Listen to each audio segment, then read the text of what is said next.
about stuff. Hello, welcome to Roleplay Cafe. This may or may not go up. It depends on whether we say anything interesting, and the odds of that are pretty low, but you never know. You never never know. know. I'm thrilled, dude.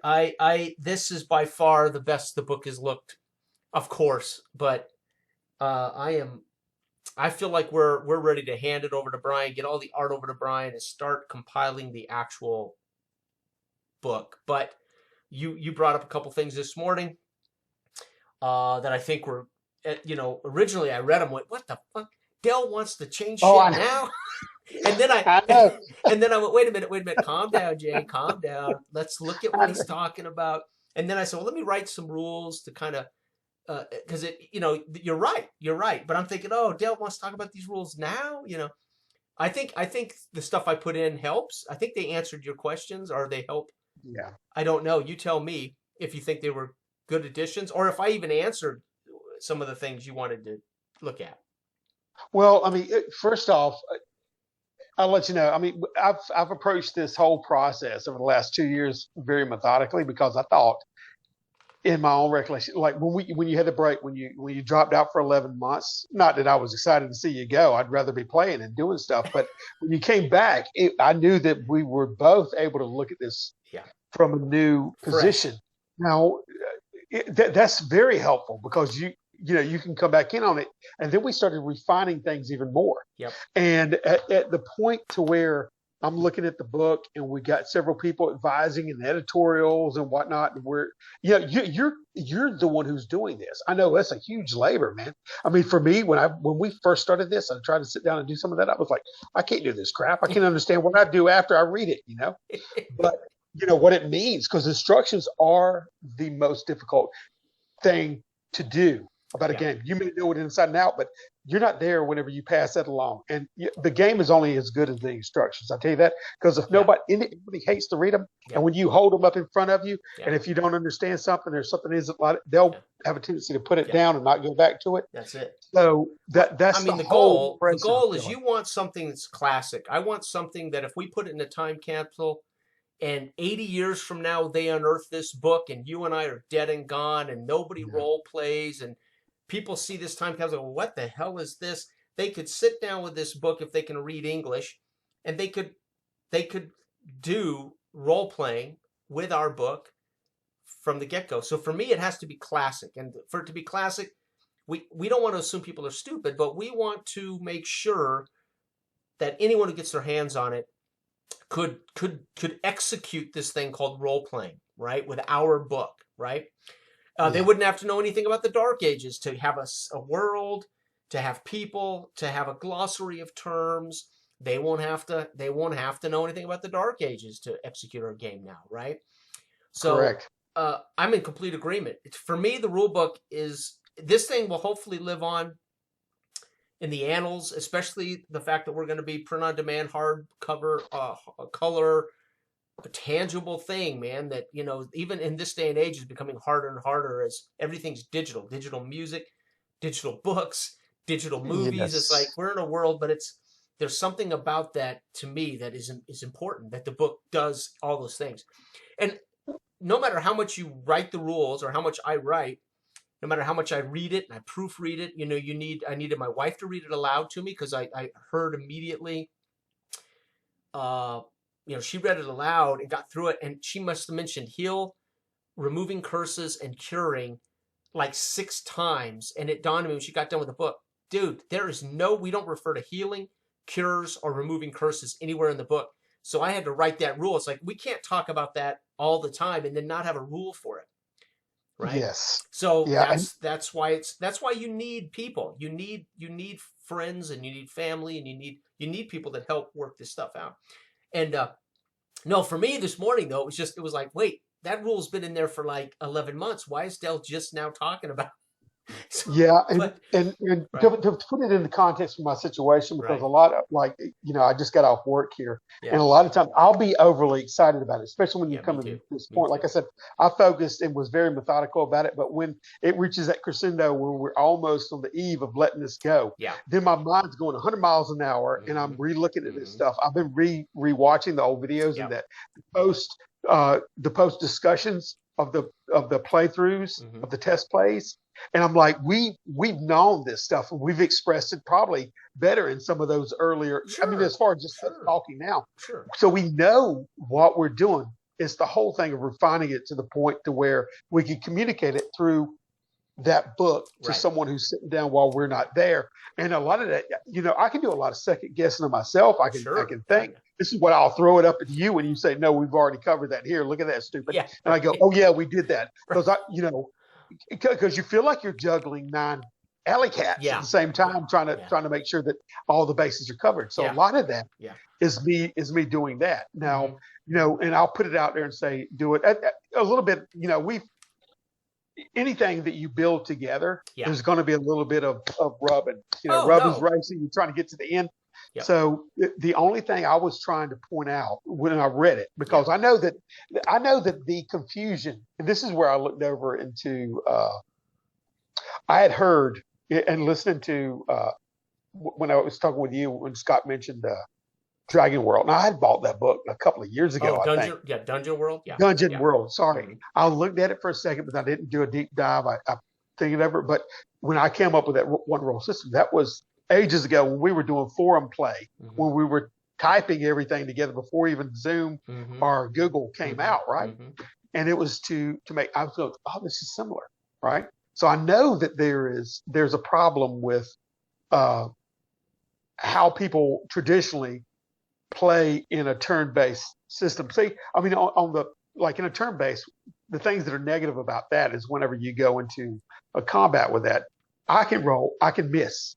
You can have multiple die rolls. Look at Dragon Warrior. I roll and then I go, oh, I hit. Now let's see if you get past his armor. You got to roll again. I'm like, oh my God, how many times do I have to do this? So how many communal misses? Yeah. That's why the one roll system, they're just in a battle, a pitched battle. And then this is the telling blow. Yeah. Now, what I love about it, it can zoom out and it can go in. Yeah. And when we have a task, it can be anything. Whether you're taking a hit metaphorically with your ego, as if you're bartering for something, or you're arguing with a diplomat about something, and you get taken down. So it's basically that, and everything is flexible in the narrative.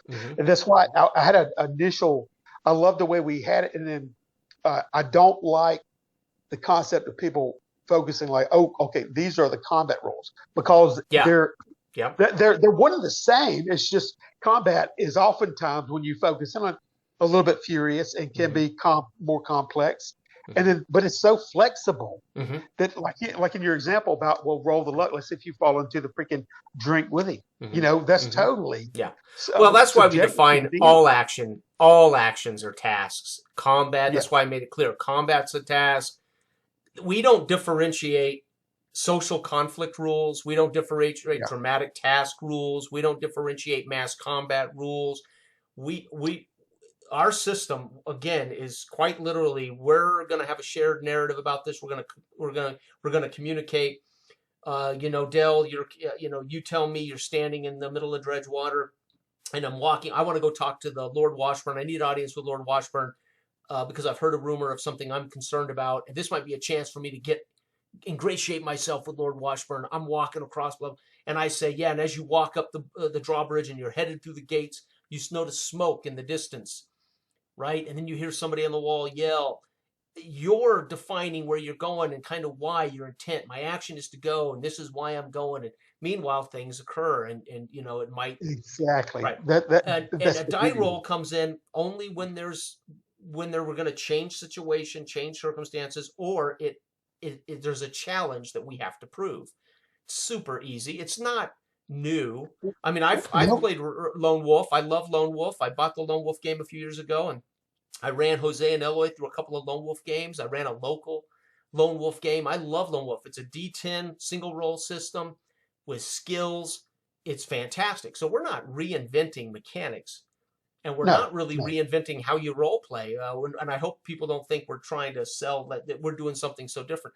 We are doing something in that we want players free in a conversational live setting to then add to that. Like I tell you, okay, Dell, this is what you see as you're starting to enter the gates of the palisade. You see smoke in the distance, and you hear somebody on the walls yell, fire, in pointed direction, and you're now aware of it.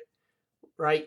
You know that people on the gates have seen it, and then one of the other players at the table says, "I look up from the stables and I see the smoke too." They don't have to ask, "Do I see the smoke?" They look up and say, "I'm saddling my horse and I see the smoke too. I'm on my horse. I'm riding toward that smoke." The Exactly. players don't have to say, can I see the smoke?" It's you want them taking charge, right? You want Yeah, them this, live in the space, and then they narrate, "Oh, I'm saddling my horse and I look up and I see the smoke. I hear the yells from the palisade walls. I'm going to get on my horse and I'm riding toward that smoke." Right? And yeah, it's it's just a player driven. constant evolve. It's just a very conversational, you know. And it's player driven. And when the player drives it, if they're driving the car, things drop in front of them, Hmm. which are random seeds, Right. and the presenter presents the world as it's happening around them, Yeah. but they're driving. Yeah. They're driving to where they want to go. Right. They're invested in that direction. Right. It ain't like you got to steer them to go a Yeah. certain I way mean, that we they don't want to want go. players creating truths necessarily. We want them putting Yeah. their character in, and there's truth about their character. I'm saddling my horse. I see the smoke. Nothing wrong with that. We want them to make some assumptions, right? Yeah. Yeah. So But that's a little different than how most games go. Don't make any assumptions at all. You tell players, don't assume anything. We're not going to be so hard and fast with those that people can't be in the space at the same time, right? Joe well, says, that's the "Hey, beautiful thing about it. yeah, I yeah, mean, whenever somebody is in the space, like I said, nobody's on right, part of the table. right, You're gonna play right, with your companions, and you're gonna be invested in it, and you're gonna be more to where you're gonna say something that isn't out of character or out of right, context with what's going on, right." and then it will fuel and add to the whole scene. Well, and So I you know, my favorite writer is Hemingway. Hemingway's a yeah, master of short, concise sentences, and one sentence, the next sentence builds on the last sentence. It's very left right. It's Hemingway to me is yeah, a master of simple, direct. He builds the mystery from one sentence to the next sentence. I want our gaming to be like that, and I want players to be able to say they don't just describe what they're doing and they're in character right here, but I want players also when they declare action, they're also don't be afraid to give me intent. Don't be afraid to give me internal dialogue. Yeah, I'm headed over to Washburn's because I want to negotiate with him about that piece of property down by the. There's no reason you can't tell me your intentions because as a naive narrator, it's nice to say, okay, now I won't misunderstand why Dell wants to go see Lord Washburn, right? yeah. So even a character not only describing why I'm going over to Washburn, but I've got some goals here. I want to talk to Washburn about that those poachers that have been stealing apples from my tree or something, right? I mean, it depends on what your station in life is. And there should be no reason why players can't feel they can communicate that even through basic ideas of where I'm headed. I'm going to the blacksmiths. I want to get a sword made. Yeah, a lot Why of a shouldn't we lot know of what you're things. thinking? Why shouldn't we know what you're thinking? What your goals are, right? Well, yeah. I mean, to me, that covers a lot of And of what of we live what in a world where supposedly players have is been trying to cover. punished by GMs for telling them their plans. Well, we're trying to say in our game, you're not going to be punished for having plans. You shouldn't be afraid to say to a GM, well, my goal here is to build a fjord, to get the militia together, and we're going to go run those Vikings out, not for the Lord, because I want that man's, right? Yeah, And again, in traditional gaming, players are in a way intimidated to let GMs know what their plans are, right? Because yeah. there's this conflict that occurs, or they've had too many GMs crush their hopes and dreams, Well, I mean, not right? to be devil's advocate a little bit, like in the game with Todd and David. I didn't say what I wanted to say. Right. When I Well, discovered that's between you. That's but because your the character. players. But Yeah, that's yeah. My because your character hasn't. character was keeping the secret. That's totally fine. Yeah, exactly. But Right. there's nothing wrong with going ahead and stating your intent and playing in character toward that. Right. But what I'm saying is, it doesn't really matter to that extent how much you lay out your intent, but it's nothing wrong with it if you want to help.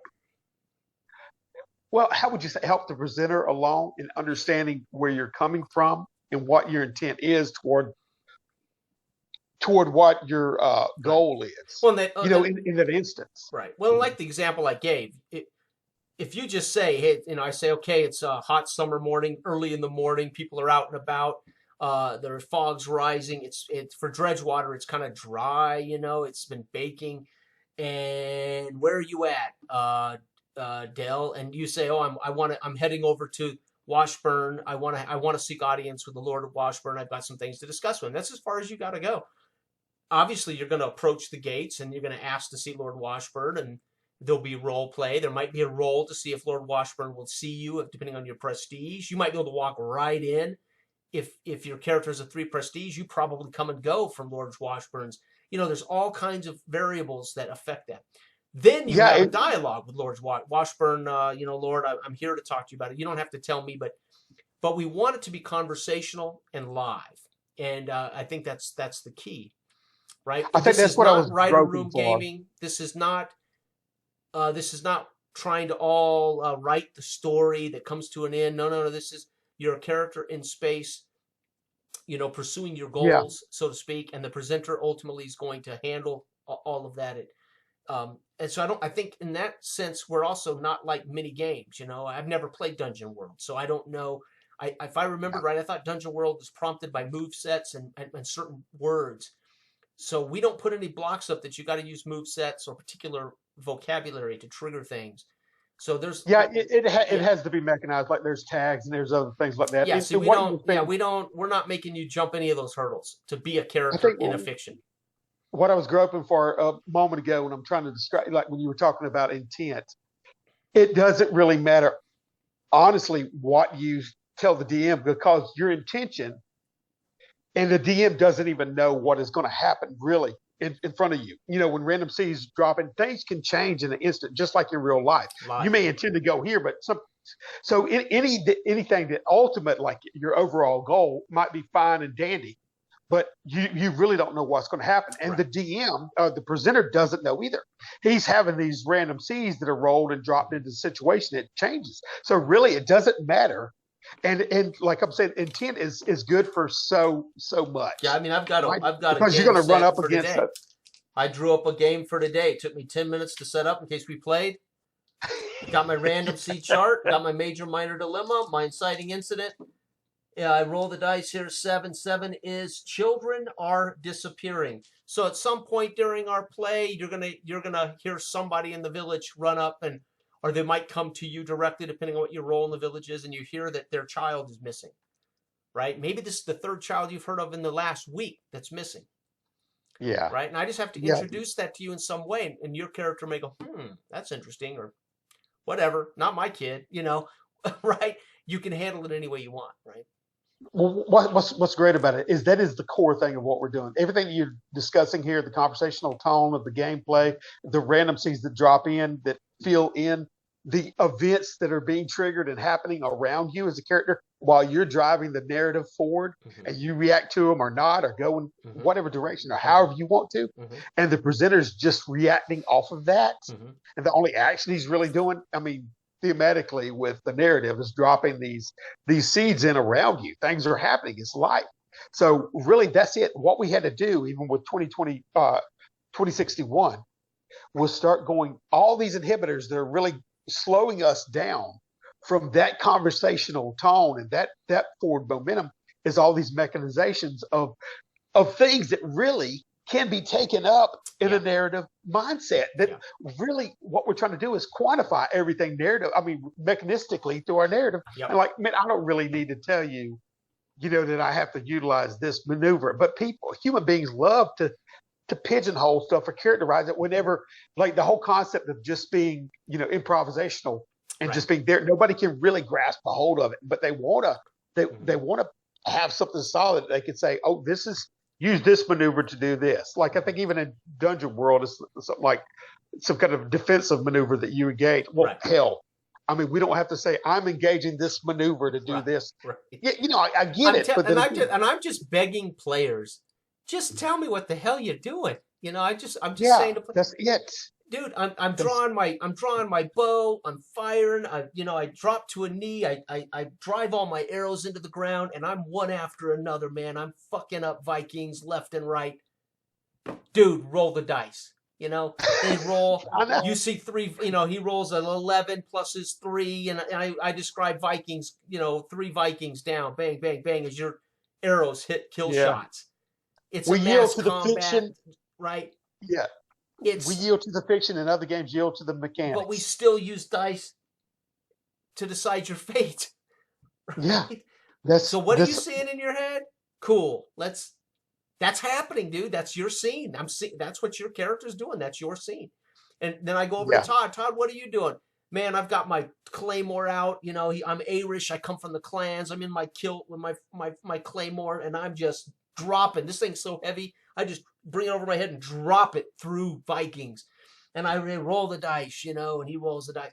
And I say, well, on this particular Viking, you know, it's so heavy and slow. Or this, he dodges you and drives his dagger, his his secondary weapon through your ribs. You take a wound, right? Yeah. That's Even you what's happening in discussing that Todd's gets me. battle on the walls against the Vikings. You know, But see, even you discussing that gets me stoked to play because I know when I sit there and everybody is engaged in the fiction and what's going on around them, and they're going, "Oh my God, this is happening on the wall." They're not looking at their phone. They're not and saying, "Tell me when it's my turn." the rules. It's a mass combat, and I've decided they have the mass combat has 6 health. That just means Yeah. all of the characters need to get 6 positive results to wrap up this mass combat. That's it. That's that simple. So there are Yeah. rules, right? This war with the Vikings has a 9 health. All that means is every time a player gets a positive roll when they narrate their action, that knocks off the mass combat Yeah. until the mass combat is won, or you're dead, or you guys have to flee because you're in bad shape, right? Yeah. Yeah. Yeah. There are I know. rules that back it all, right? Yeah, I know, but that's what I'm saying. The rules, when you're driving, the rules should be under the hood. It should facilitate and non-evasively what you're trying to do. And I love when people get around the table or around the virtual table or what have you, and are in character. They're in the moment. They're not stopping to think, let me check my rule set or my stats to see if I can do this or that. Right. When you know this simple character sheet we have, and when you know what drives you, more so is secondary to how your concept of the character is.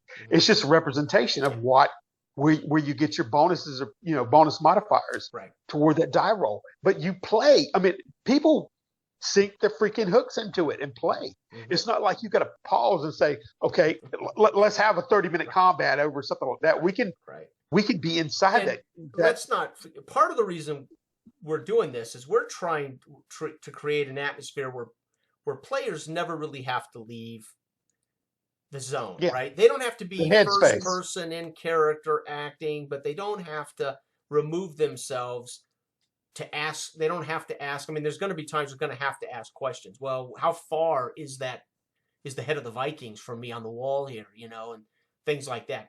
But I wouldn't even stop a player from saying, as I kill my 5th Viking, I look up and I see their leader coming up the wall, and there's about 5 guys between us. I'm going after their leader. If I haven't defined where the leader's at somewhere else in the combat, why not? Why can't they set up the Viking not far from there, right? Yeah. If I haven't already established where the lead Viking is. Right. So these are the ways in which it's going to be a conflict for many GMs to think, can I let them do that? Can I let them give that information? I think you may have to pause sometimes and stop playing and say, yeah, Joe, the main Viking, you think he's the main Viking. He looks like he might be, but you're not certain. But go ahead. If you want to race over there and fight him, you'll find out. Well, or just let him race over there and find out he's not, by the truth of the die.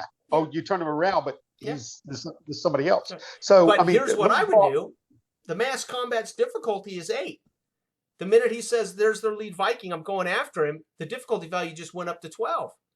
Yeah. If I allow him to create the main Viking, dude.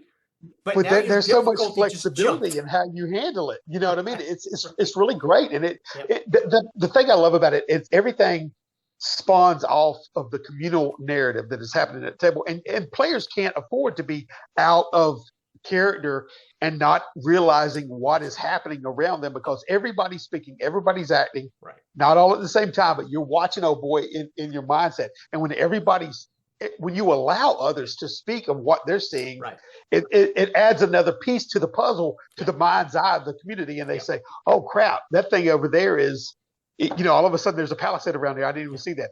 Yeah. He's doing that. He's adding that aspect to it. I back him up. Oh, and I've heard people say that, they don't like this style because there's no mystery. Wow. Not only is there mystery, there's mystery to the GM. The GM is finding out a lot of this as we play too. There is truth there, but there is mystery. Oh yeah. Again, Everybody's until on you've this ride. experienced it. But it's like anything. There's just preferred styles of play. I was thinking about one of the things that I experienced with 2D20 Star Trek. And I remember thinking, I don't know, one of the games, I was at the helm. And I just wanted to scan the planet. I mean, how many Star Trek episodes, the first thing is somebody scans a planet and gives feedback about the planet. Oh, no, there's a time and a place. There's a time and a place, Jason, to scan the planet. And it's like, fuck, you're basically telling me sit here until it's my fucking turn all the time. And at what point am I proactive? At what point am I active? Am I proactive? Or am I just waiting until there is the moment in scene we're allowed to scan the planet? It just doesn't make sense. In our game, and you come out of warp and you come to this planet that you picked up a beacon and you go and you're sitting at the helm, and Dell should be saying, okay, the captain says, all right, I want you to get into orbit around this planet. Bill, make a scan for me. And Bill says, yeah, I'll pull up the scan, make a roll.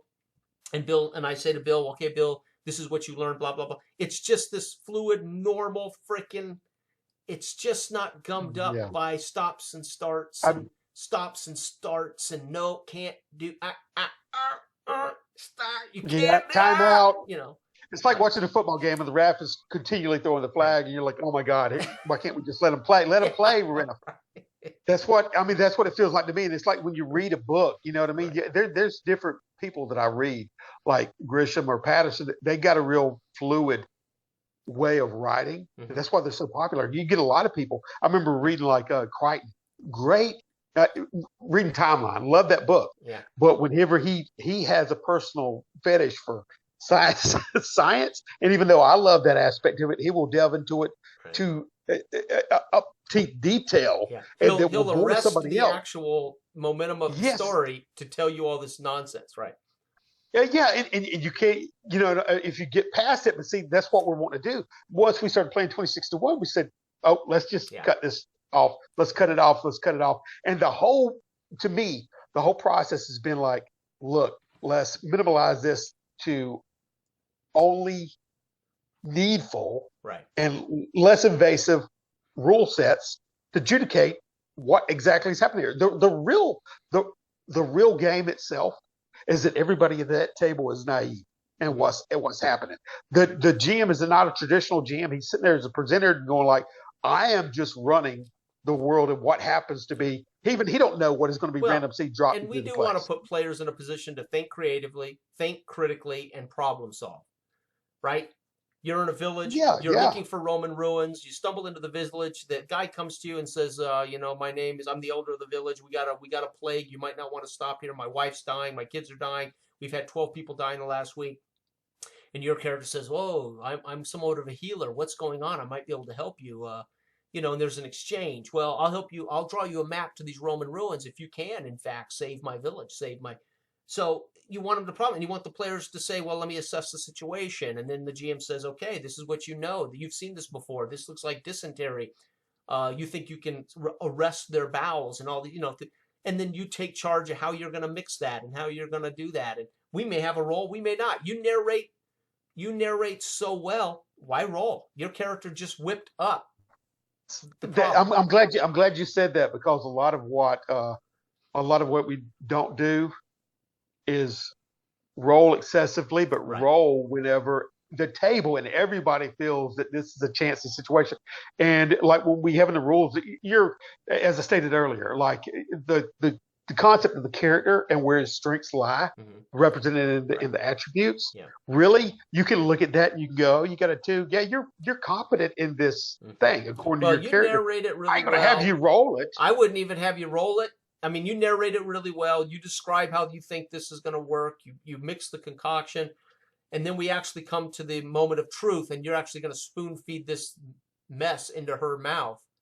Then I might make a roll, but because of how well you did it, the difficulty level might be a 3. It's easy.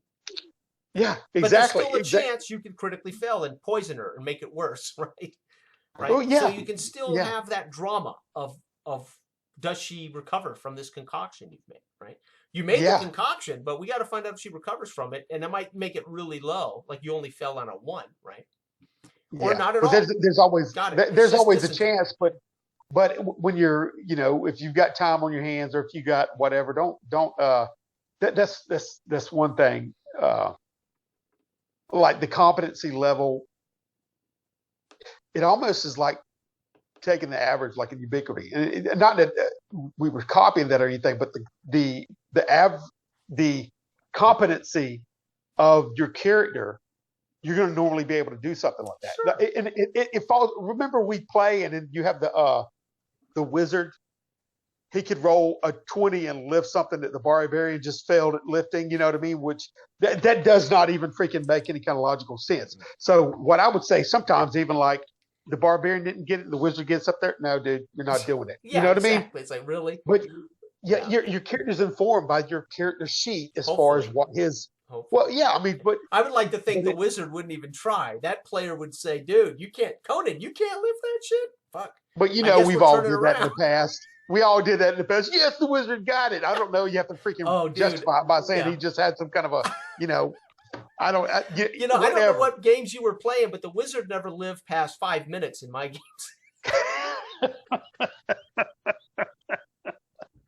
I'm kidding. No, They were I dangerous, know man. what If you you were a mean. wizard, you were pretty much in the back seat waiting for your chance, right?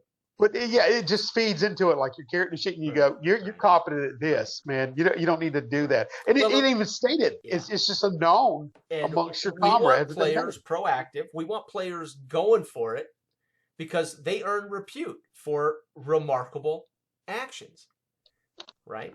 And Yeah. repute is what's going to drive their character to hopefully becoming a legend, right? So I think Yeah. it all complements itself. I think the rules speak for themselves. Now, you pointed out a couple things this morning, and that's the other thing. What inspired me to write this was not. I mean, it was part of it was our experience when I started the Naive Narrator Random Seed Charts with 2061. But what inspired me to say we need to turn this, we need to add a mechanical, we need to write this and add a mechanical device to this was AIA and IDW, because that they were basically the most minimalist, logical, quality role-playing, one-page role-playing game I'd ever run. And at that point I said, I won't run anything else. This will be it. I'll use AIA or IDW for everything I do. And then of course we're like, well, we need to write down how we do this presenter. We need to write down how we do this thing. And then it's like, well, I would like us to have a game. So our game's not that minimal. I mean, I had envisioned a one-page. You remember I had how many pages, and then I went to the drawing board and I threw them all out. You remember that? I had like a 28-page rule book, all of it described. And then, I don't know, this was a few months before I took my hiatus. Remember, I literally stripped it all out to one page. And I said, here it is, guys. Here's our one-page rule book. And then, of course, we realized we gotta do more, especially with setting and all that. And then we started filling in it. Well, as I've stepped away for 11 months and came back, it's like, I'm not going to be afraid to give people how you do a thing. Make it clear these are suggestions, or this is just how we do it, or how you could do it. But you're not stuck to do it that way. If you don't want to heal that way, if you don't want to use these healing rules, it's up to you to use them how you want to use them. But we got to have rules in there for healing, because there will be players that go, dude, we just got to this weight and it sucked. It drained his spirit and mind, and nowhere in the rules does it say how we do the rituals to lift the mind and spirit curse, right? So it dawned on me, we gotta give players those rules so they have something to base it on. Yeah. And so we just started filling in some of that in the last 2 weeks. And then this morning you pointed out a couple of things, and I said, you're right. We should just give examples. We should flesh some of those things out with examples. And I do believe it's worthy of being published and presented, because it is a legitimate classic finished game that Yeah. I'm glad you said suggestions? Because I mean, in that fear that you had coming back, you said, no, I'm just going to put it down, because before, what may have been holding us both back was saying, like, we don't want to have that as like a narrow interpretation that they can only do it that specific way. But we always know that we've always homebrewed. Yeah, we can't But help that some people are going to take it literally. Rules lawyers are going to take it literally, and GMs may run it literally. That's fine. It'll work. If they take it literally, the game will work beautifully. yeah, If we don't put it in there, inevitably you're going to have people that get the book and say, dude, there's no healing rules in this book. What the fuck, right? You will get that. well, I mean, really, really, it's walking that line. This whole process to me has been walking that line of saying, look, you have ultimate liberty to interpret, because a lot of this is just narrative interpretation of reaction and actions that are taken on your journey. And they can be, I mean, you're going to do, we're all just human beings. Whenever I say this, you say, this logically makes sense. Let's do this. Yeah. And then you want the character to say, I'm performing this ritual. And then the presenter's going like, oh, dang, that's what you're doing. You're doing this and that. It ain't that from a book that you do this exactly. Right. So you're doing what you do. Yeah. I guess part of what you and I agreed on a long time ago,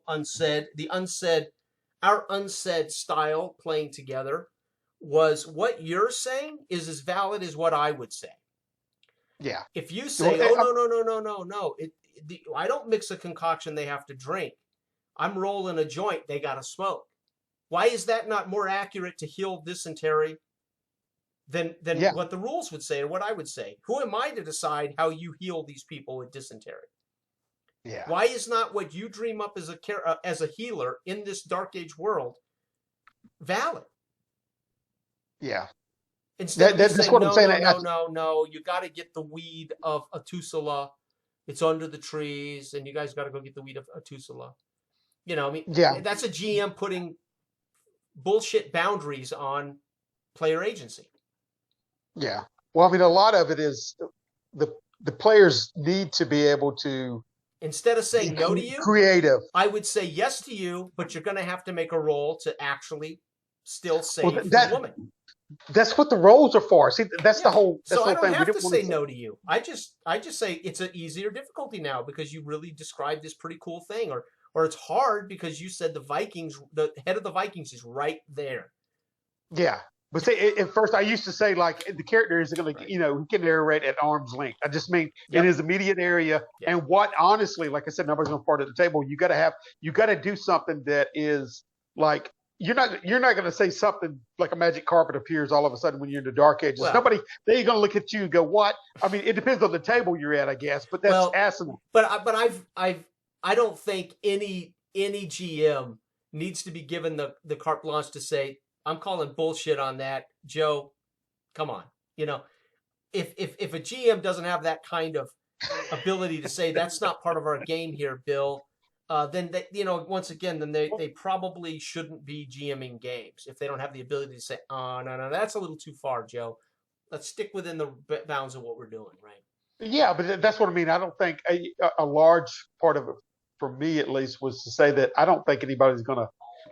There'll be a known thing at the table of how the game and how the fiction is set, right? Whether it's really grim or whether it's highly stylized or whatever, there's going to be a feel at the table that everybody kind of conforms to. And whenever they narrate, they're going to narrate within those bounds and within their and that's limits. Why I've written so many examples too.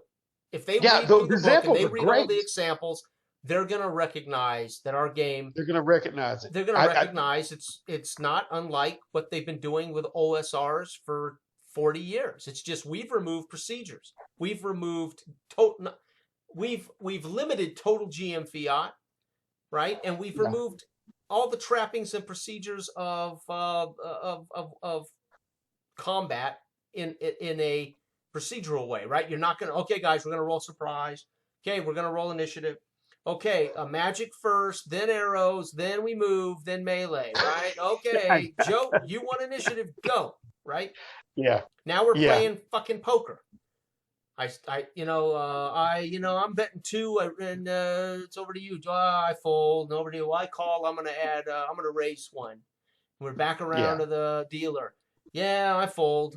how many cards you want, Bill? I mean, there's a procedure to it. That ain't role playing. That's fucking card. That's gaming, right? Yeah, it's gaming. Yeah. Yeah. So we're It's saying role gaming. play first. Game is there. Game will happen naturally. No one will go, why am I rolling the dice here? No one's ever going to say, dude, why you ask me to roll now? No, it'll never happen. Yeah, you really And don't they will need to totally understand what the challenge is when I say, whew, this is hard. Because they know they've just said something that's hard. Yeah, I know. That's what I'm saying. The table feels it whenever I mean, you say it's hard. treating Everybody people around like that they're, knows. yeah, and I think we need Like to they're demand, children. right? We need to stop treating people like they're stupid, and we need to demand that players go for it. Yeah, yeah. That's it's so hard. I mean, what we've tried to do is, like I said, with all the procedures of play, with everything that we lay out, with all the rules, we try to put things in a nice little box and say, this is exactly how you do it. And when you do that,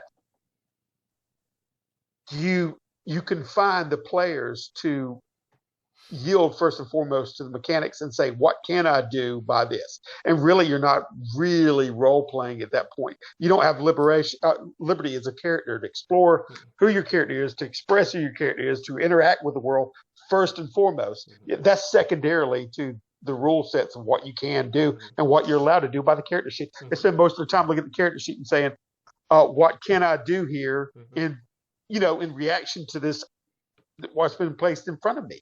And it doesn't really, And everybody's different. Every GM's different. Every player's different. GMs in particular set the tone of the reality of their world or their table.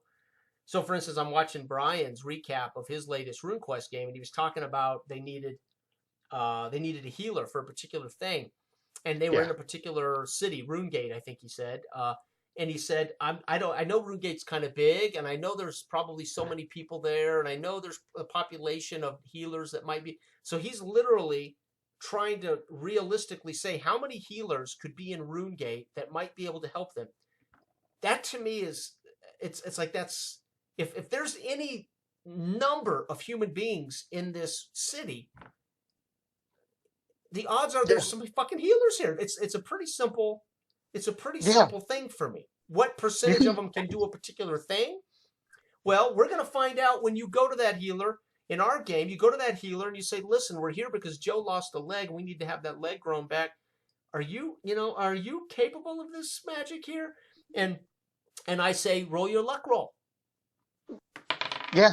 And I set that difficulty way up there, man, at 8%, right? Instead of trying to figure out what percentage of healers would be in the city that could do it, I set that up to an 8% difficulty in your luck check, that this is you happen to walk into the one guy's place. If you roll a 12, there he is. But if you're really worried about it, yeah, and it's a small town. Why should I think about it or roll it up? Why shouldn't I just let you narrate what you want to do, and then I say, let's find out if this guy can. Roll your dice. Yeah. Well, I mean, even me, if I was a presenter, I might say, if it was a very small town, we need a healer.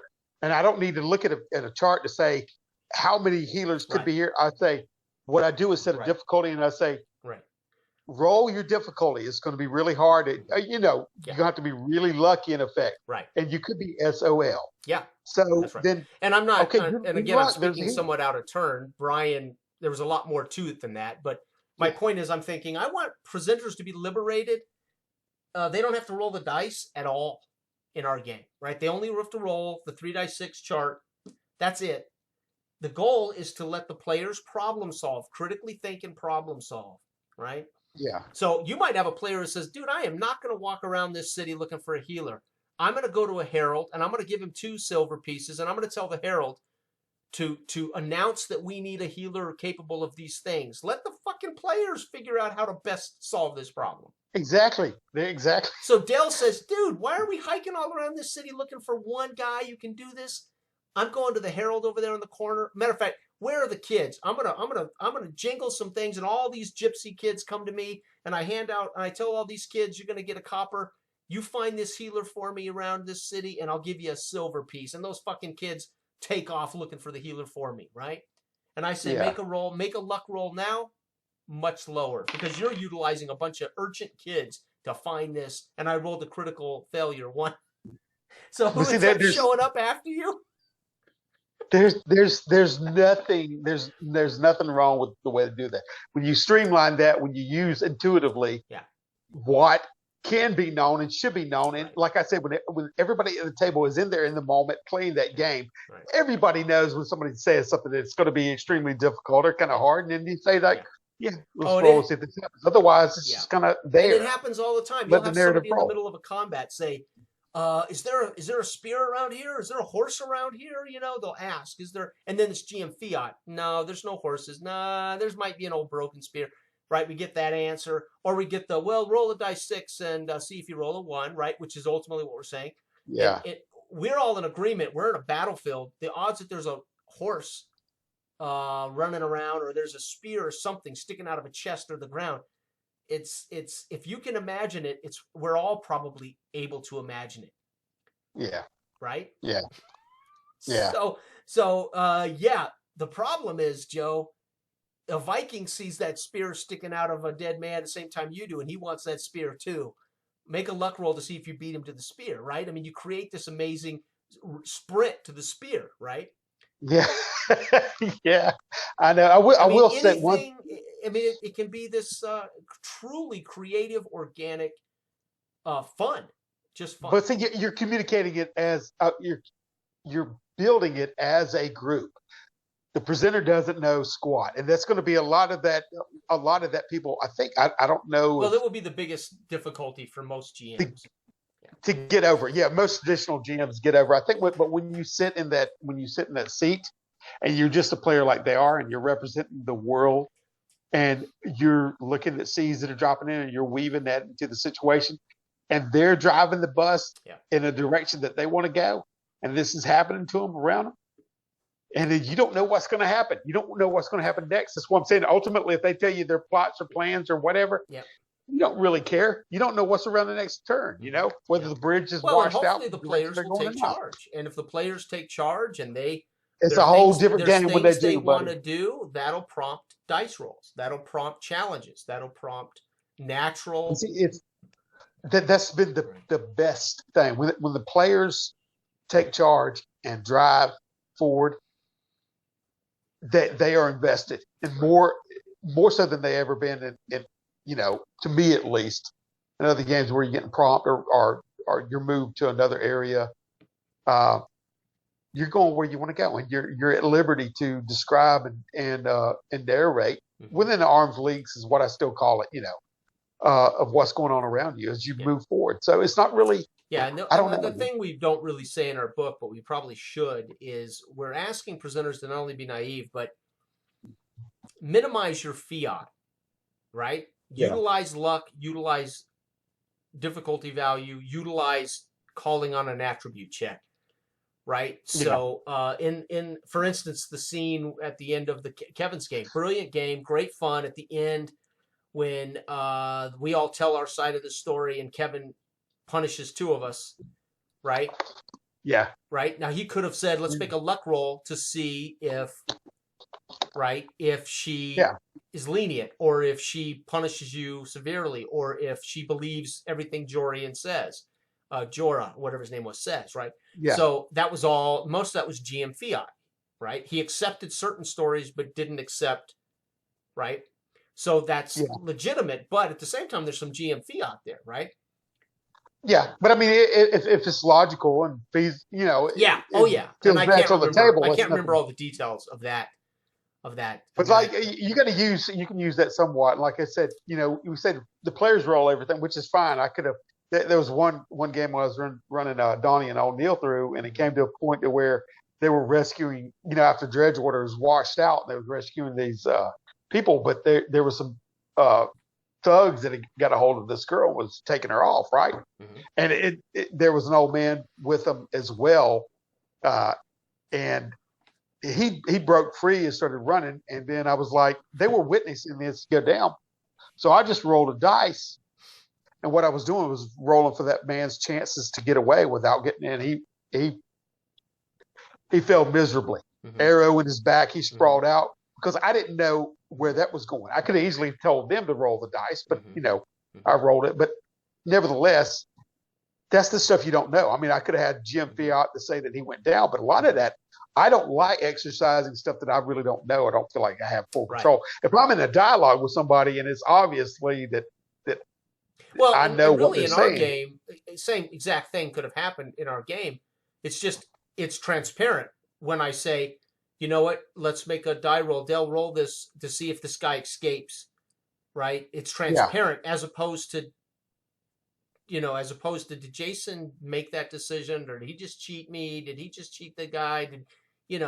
So I kind Yeah. of like the idea of the transparency too. It goes hand in hand with a shared narrative world that we're creating, right? Oh, I do too. And Yeah, even in yeah. that game, I was still like I had a habit of not of just automatically Right. logging You don't want to the make the DB. decision. You want the dice to decide. I love that. But in our game, Yeah. we're going to ask the players, "Hey guys, we're going to decide. Let's see how lucky your group is if this guy gets away, the hue and cry, right? Or Oh whatever it yeah, was but right? Whatever your yeah, situation was." we were playing Dark Age, Yeah. but whenever just from the unknown aspect of it, whenever they roll the dice to find out, I like the transparency because even in that game, I was setting the DV, Yeah. and I wouldn't tell them what it was. I would just say roll, right? And I Yeah. kept chastising myself. Yeah. I was like, Jason says, Yeah. say it out. Yeah. Say what the DV is, so we'll Yeah. all know. If they go over it. Right. So by the end of the game, I kind of corrected that. Yeah. Corrected course, but it's Well, good. And I'm hoping we get to a culture of play when I start running campaigns, because I will be running our game pretty much exclusively for a long time. And you want to get eventually players at the table. There's a culture of play where I may not say the DV. I may say this is hard. This is going to be tough for you, Steve. Yeah, we all get the language. You guys have an idea what tough is. It's 7 to 8 or 8 to 9, whatever, right? It's I don't have to say, well, it's a DV 14, gentlemen, and So I think that comes from culture of play, right? Yeah. Playing Eastmark with Jose and Eloy. We were playing the traditional Moldvay, and they use hit to hit armor class 0. I don't tell them what they need to hit. They roll and say, well, we hit armor class 4. Right, so it's always a mystery whether they know exactly the armor class. Now, eventually, they're going to be able to piece together. Oh, his armor class is 5 because we hit him at 4, but we didn't. Yeah, what target area. So they're going to figure it out. It's kind of but again, our culture of play when we ran those Eastmark games was very traditional, Moldvay, procedural driven, tactical, right? Yeah, and it was cool. It was cool to do that, like we did from back in the day. So. Culture of play will also dictate, I think, a lot of this, depending on the group you choose to play with, how they handle, and I've said it before. When players say, "Well, they want to know there's truths, and they want to be ignorant of those truths. They want to have to discover those truths." Well, that's true. That's true in our game. But our game could feature players that are willing to declare particular truths. I was telling Jenny about the game we played in Island of Sewell. And you guys were in the blizzard, and you hiked into the town, and they all went into that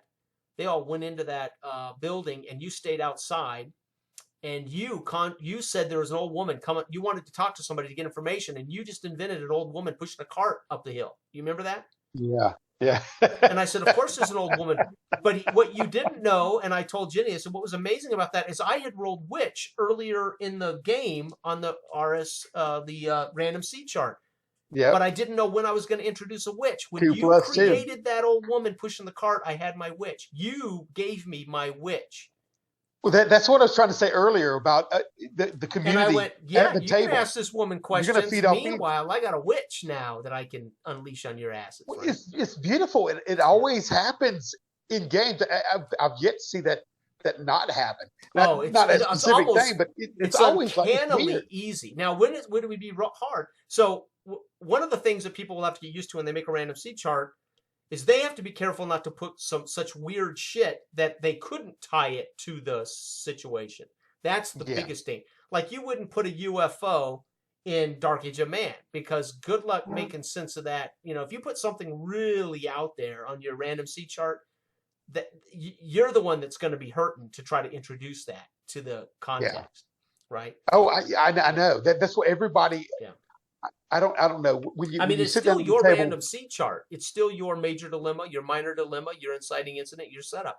So the GM still gets to set all that stuff up. It's still your session that far, but then you're completely ignorant as to how it's going to go. Yeah. Yeah. No, I love that, man. I mean, I keep, of course, I've been playing it. Well, we've both been playing it for a long while. That's all For I've been doing for 3 years. Yeah. yeah. And I don't know. I really can't. I can play another game, but as far as DMing another game, that what I don't prefer it. I don't prefer it. You know what I mean? I'd rather be in that space Because to I where love I'm making finding sense out. of the world like they are. Dude, I love I finding out. Me too. We I'm talk making all the sense time of the about world play to as it's find occurring. out and dream the dream, but that's referring to the players. That isn't referring to the GM. Our game's saying, yeah, we get to play to find out and dream the dream as a GM too, as a presenter too. I know, that's remarkable. It's remarkable. That is the single most, I would say, if anything's innovative on a skill. I mean, I know people say wing it or make it up or what have you, you know what I mean, as they go along. And every GM does, by the way. That's also bullshit. Making shit up, every GM does that shit. Yeah. And if they aren't doing to whatever that degree. shit, then it's dull as hell, because that means they're looking at something that says the key is in the right-hand corner under a slab, and if they don't pick up that slab to find the key, they're never going to find the key. And meanwhile, players spend 2 hours in one room looking for a key because nobody happens to roll the right, But whenever that random seed drops, yeah, and you piece it together, how it makes sense inside of that I mean, that's the structure of it. You roll and have the seed, you position it into the narrative that makes logical sense. I mean, I'm preparing this Savage Worlds. Yeah. And we will run the rules, and I'm preparing the characters pre-made. Yes, Savage Worlds. But guess what? I will be using a random seed chart with a major dilemma. You guys, one of you will have a mission. You're there to kill the colonel or the major Oberstarts scientist. You'll be there to do a mission. The others are living there. The other characters will be residing in that village. They will be French resistant soldiers. They may have their own concerns about the local, what they're trying to achieve. Meanwhile, whoever's playing that main character, they got to problem solve. They got to critically think, how am I going to infiltrate? How am I going to find that guy? Where is he at? And what's he doing? And how do I get to him? And there ain't going to be no fucking hand-holding in my game. I am not going to say, you're sitting here, you're looking at this, okay, how do you want to do this? You're going to have to, the player, talk about being imaginative and creative. The fucking player's got to come up with a way to put yourself in the mindset of a spy in France, occupied France, just a week before D-Day. Yeah. And you have literally been dropped with the cover behind enemy lines. You're staying in a chateau with Sophia and her husband, and you know these people, and they know you're undercover. That's it. What are you doing now? What's great about the random seed and the naive narrative concept can be used with any game, as far as so it's just, to me, it has the same effect of, let's start with modern age, because we use it with modern age, then went to D20, OSR, and then down to AIA, and it was, you know what I mean? It gets to be where, I don't know, it's for me preferable. Yeah. The what we have is more preferable and more that lends itself more to that naive narrator position. Right. What we came up with mechanic wise and everything. Like I said, everything was just trying to build something around that to facilitate the naive narrator. Well, really, readily. what we're trying to do is make it easy to communicate what we need mechanically to happen. Very simple to communicate. We want it easy for the players to know what's called upon. We want it easy for the players to understand where their strengths lay in their characters. And so we're also just making it easy to communicate. But this is like, and I used to tell this to clients, I know right now the idea of running a mile is tough for you. It's baby steps and repetition. But at some point, you're going to be able to run a mile. At some point, you're going to be able to lift. You're going to be able to do 10 push-ups, or depending on how unfit they were, you're going to make it to 40 push-ups as you get stronger and fitter, right? It's just it's repetition. And it's one of those things where you're like, it's not magic. It's not talent. It's a learned. It's learning a new habit as to how to do this thing, and creating new neural pathways in your brain, like of abstract thinking. Yes. Abstract Yes. thinking, and you will develop those neural pathways, and it'll get easier, and you'll get better at it. But you have to try it. You have to, and you're going to have to do it a few times until you realize, wait a minute, it's there, man. My brain can do this, right? And I've got all these players to help. I got all these players to help give me perfect avenues for introducing the blacksmith whose daughter's missing, because somebody says, I need a new sword. I'm going over to the blacksmith, and I say, okay, cool. I don't have to stumble the blacksmith into the bar. I can just have the blacksmith pissed off. I'm not making anybody shit right now. Oh, whoa, why? Because my daughter's missing. Damn it. I've just introduced a seed. Blacksmith's daughter's missing. I know. I won't help you until somebody finds my daughter. It's just so... It's bullcrap. It's not contrived. Right. You never feel that way when you're playing it. You don't feel like you're being herded down a path or you're doing what. That's what's so beautiful about it. And like I said, ultimately what we're making is a way to facilitate that the best way possible that we know. And give more information and skew everything toward that setting that we've got it in the Dark Ages. So we've got suggestions as far as professions. And we drop that stuff in for information to fill that setting. But ultimately, what we're doing here is the naive narrator. We're changing the whole game. Yeah. The whole landscape of what it means to GM. And nothing in our book is pointless. We put it in there because we expect players to draw on it. You put a list of professions so players can visualize their character as one of these professions, and therefore they're going to drop their character hopefully into the Dredgewater world as the butcher. Yeah.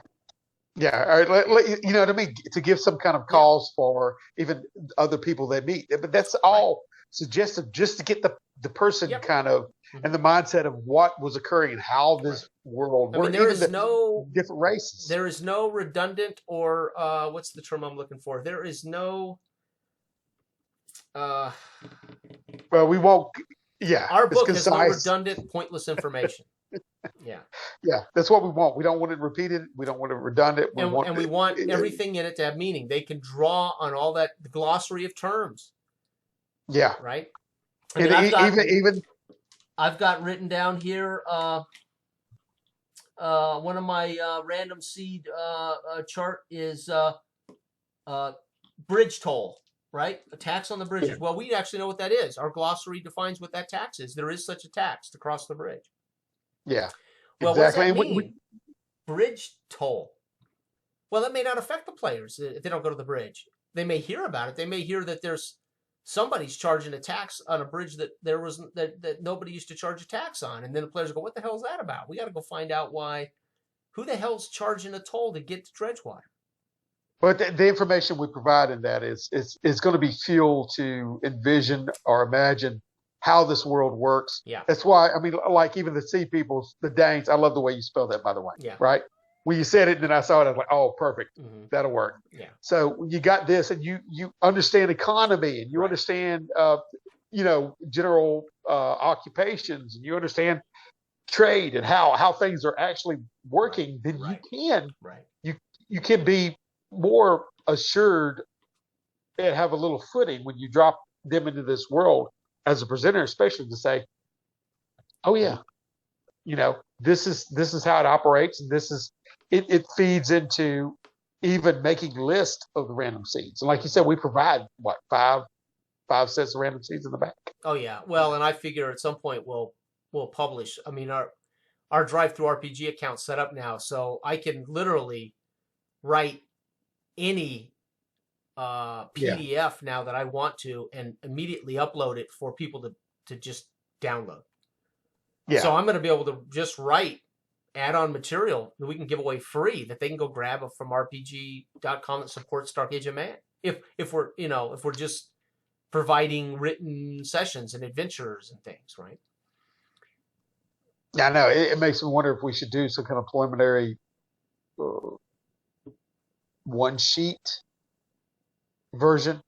But then again, I mean, I'm with you about doing the hardcover and presenting it that way, print on Oh, demand. listen. We didn't spend our money and bust our ass for the last couple of years to not provide people a legitimate product. A legitimate classic book that they can own and put on their shelf and go to, and I can't wait, by the way, to see Todd's character sheet. That's going to be sweet as shit. Yeah. So our book will be hardcover, but on the back cover will be the character sheet, which is artwork, and then you can just lay it on a scanner. I mean, our book will only be probably 40 pages total, so you should be able to put it on any photocopy machine and scan. That's beautiful. Other than opening that book and laying it down, I don't want to wreck the binding by trying to jam your book down. Brilliant. Right? Well, that was Moldvay. Remember the back of Moldvay's basic red book was the character sheet. Yeah, I didn't even think of that. Yeah. I got the book in there. I mean, I didn't invent this great idea. I'm stealing it from my favorite Dungeons and Dragons version of all time, Moldvay. So we would just go to the library in junior high and lay our D&D book, and boom, and hit 10 and zip out 10 characters. Zip out 10 copies. Yeah. Yeah. It's brilliant. Yeah. It's brilliant. So I can't take credit for any of this stuff. No. I love it. I don't know, man. I'm beyond excited. Like I said, I've just been rehashing and going over the whole stuff. It's been a wonderful experience. I'm grateful for everybody who's been a part of it. It's been amazing. I mean, people are generous in helping you edit. They're generous in giving their feedback. It's remarkable. And so it's one of those things that I truly see as a community. Yeah. I mean, it's remarkable how many people in our community have contributed some time to it, whether they play tested or whether they wrote something. Eric Bloat wrote Tim Harper wrote something for us. Mark Kernow. Mark wrote the most important piece of the whole book, really, is our 7 Truths of Dark Age Ungland, right? I mean, that's going to set the whole tone. Yes. For where the first page of the book should tell players all the truth they need to know about the Dark Ages, right? Yeah, the rest of the supplemental stuff is just more of a details that we added to fill in, but that sets the whole tone. And they'll come in knowing the technology limitations because of that. They come in understanding the literacy limitations of that. They come in understanding the religious issues that existed. Implications and everything. 7 Truths of Dark Age of Ungland. In fact, I'd love to do that. Yes. So when somebody says, my character's wearing plate mail armor. No, see, if you read the first page, there is no plate mail armor in this world. So if a player says they're in plate mail, everybody's going to look at them and go, dude, didn't you read the one page that says there's no plate mail armor? Yeah. No, you're not in plate mail armor, man. Right. I mean, if they had anything, they had chainmail. Right. They had, but it's so important to set that technological level and to set that, and then players can just see those 7 things and immediately understand where we're at in the Dark Ages, right? Yeah. So I think that kind of stuff has been so helpful, right? Yeah. But I would have written some 3-paragraph explanation of all of that. Yeah. Mark broke it down into 7 key, beautiful phrases. Short, sweet, succinct, and I think we need to copy that for the other games. Just say truths about this. Space Age of Man right now. Yes, they're rocket ships. No, there's no transporter beam. No, there's no laser guns. Yes, they communicate with radios. Yes, there's right. We're gonna have to do the same thing, right? Space Age. I love it. People just go, okay, I'm there. You know what I mean? You can draw this picture. So then it allows players to relax and say, okay, I think I know where we're going. I think I know what's going on. It allows presenters to know the limitations on the world to some degree. It's just, and again, we have a lot of people who have been a part of this, and I'm proud of that. I'm very proud of that. Yeah. Oh yeah, me too. I love it. I'm excited about just talking to Sam and Brian. Mm-hmm. And they're up for a Chronicle. God, I hope so. I'd love it. That would be brilliant. I mean, I'd love to run 4 to 7 sessions. Great, man. Yeah. Yeah. So we got to do it. Yeah. Well, either way, I'm going to be running. I will at some point offer an opportunity to play Dark Age of Man regularly with a group of characters, and we'll start, of course, with the Chronicles. Would be great. I'm not calling it a playtest anymore. The game's done. I just want to play it. I'm not really playtesting now. I'm still curious to get David and some other people if they're interested to run it, because I want them to feel what it's like to be in that seat and see if they can. I'd love I think that Brian and feedback. Kevin did a great job, obviously. But I mean, I'm curious. Again, part of the feedback we don't get is no one else is running it from the naive narrator presenter seat. I mean, Which we is haven't had any ultimately critical feedback to on what we're making a trying to do. one-page session. Nobody's used our rules to make a one-page session. Oh So yeah, I would love do this. random seeds. I would love David to sit down and follow our rules, construct a session using our rules, run us through it, and then he could say, dude, guys, this really does work, or it's too vague, or whatever, right? Some things we can fix, some things we can't, but it'd be nice to get that feedback. Yeah, But I'm not I mean, even. It's not. I'm not play testing it anymore. It's done. yeah. Yeah, I know. I feel that way. We've played it so many times, but I'd love for other people to pick up the gauntlet and run it. I know Brian did. And we discussed it at the end of that game where he had written out the random seeds. I think we only went through like one. Well, major, and that's the other thing. couple. That's one of the other things we don't make a note in the book. I just make a note that roll them and use them as needed. If you notice in my games, I very often at the end of the session, I'll tell you guys how many seeds that I rolled up. Yeah. So I'm very liberal with the seeds. I'm rolling new seeds sometimes in the middle of a seed. I'm rolling new seeds constantly, right? Me too. I go through about 46. But you don't have to, right? You could roll a seed that makes sense. The players kind of are taking part in it, and you can slow down on rolling new seeds and only roll new seeds when they complete a seed. So there are no hard and fast rules that you should throw 10 seeds in a session at players. You might just roll one really cool seed, and that's kind of what the players are dealing with, right? Because remember, they're also going to start with a major dilemma and a minor dilemma that's already occurring around them. That's really the session setup. The seeds complicate everything. Yeah. Right. And then the players are going to have hopefully the players are going to be motivated based on the major dilemma. It's funny because I say to you in our new game that we're working on, you're the 61-year-old ex-prize fighter. You train boxers. That's your job. You got 4. Your wealth score is 4. You're making enough money training young boxers. You know the setting. I've told you the setting. It's 1956, fictional Los Angeles. You're an old boxer training young boxers, and and I say to you, the mob is, you see Tommy Condolato talking to your young boxer, and he's a mobster, and he likes to rig fights, right? Yeah. Your character can choose to deal with that or ignore that, or right? Your motivation of what your character really is about. Is your character really about training this young boxer and making him a champion? Or you might approach that guy and say, listen, are you talking to my boxer about a dive?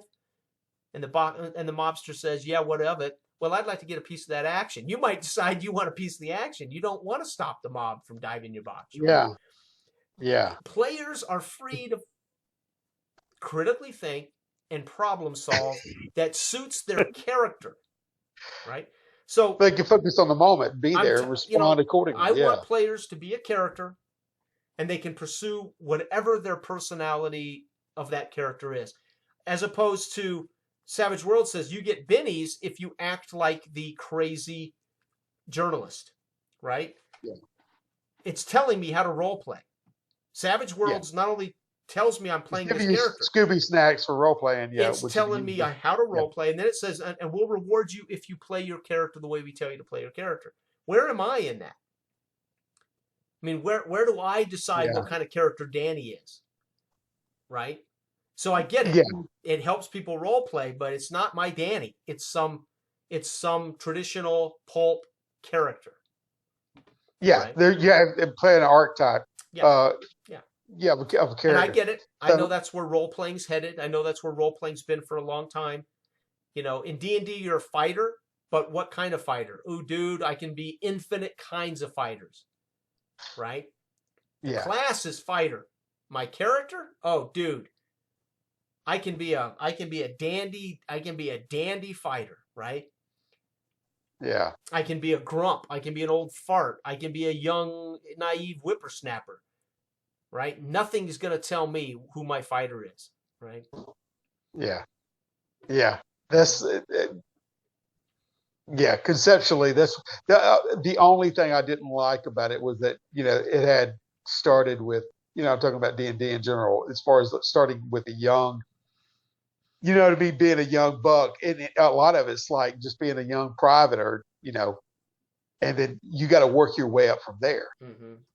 Even playing Ash, which is based off of that, you got to start, I think, 18 to 20, and I had a vision I'd wanted to play an older guy. Right. You know what I mean? It was like Yeah. a grow up a trap rat and that thing that was snowblind and everything. So these concepts that I had couldn't work Right. inside of what the game allowed. Right. So it really, And that that can happen in session 0, even if it ain't in the rule book. Session 0, a GM can say you're going to be playing young guys coming out of a village together. Okay, everybody agrees on that, right? The rules this is my might dictate character. that. Look at DCC. DCC says make a shitload of characters or going through a funnel. Whoever survives, we play with. Yeah, that's the same thing, because they wouldn't even, back in the old days, they wouldn't even name a character until you got a certain level to say he lived past a certain thing. He lived. Now you can name him because he's actually worth something. Right. So they were just pukes, basically.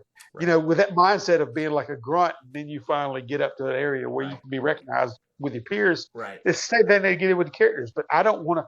Whenever I go into a world, I don't mind. And we could easily set it like a Repute 8 character, or you start with a. Well, in our game, Repute. So you got a little bit of. Yeah. Repute would definitely reflect age a little more than prestige. I mean, you can be a young prince with a high prestige score, but hasn't left London. Hasn't had much experience, right?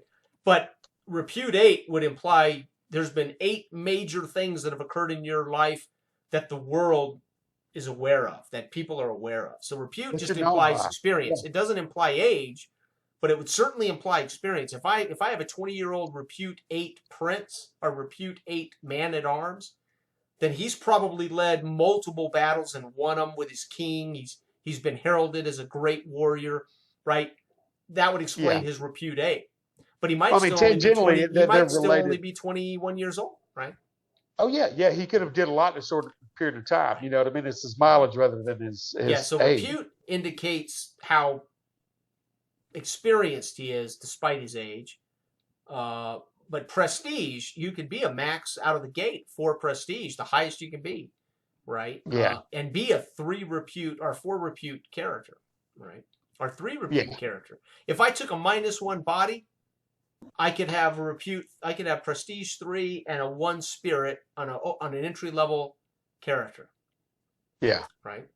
Yeah, but I mean, it gives you leave to conjure up and imagine a character that you would like to play that isn't like within the confines of like, oh, you can only be 18, 19, or 20 to start out, because we're only chronicling people that want to start and then watch them grow if they can. Up until adulthood. So we're watching their lives as they grow. I'm saying like, no, I want to be this dude in this situation. I don't mind playing like various different characters inside of a world and seeing and visiting those mind, spaces. Or you can start from the bottom and work your way up all the way. Mm-hmm. But I sure don't want to be, limited in my approach to how I want to play. Right. I like embodying, even if I wanted to do a one shot and just somebody for one session. He could be an old cantankerous bastard. Yeah. You say, I want to play that, and then get inside that headspace and then go somewhere else next time. Sure. Or from the ground up. So I don't know. I like that the game provides that liberty. Right. To do that.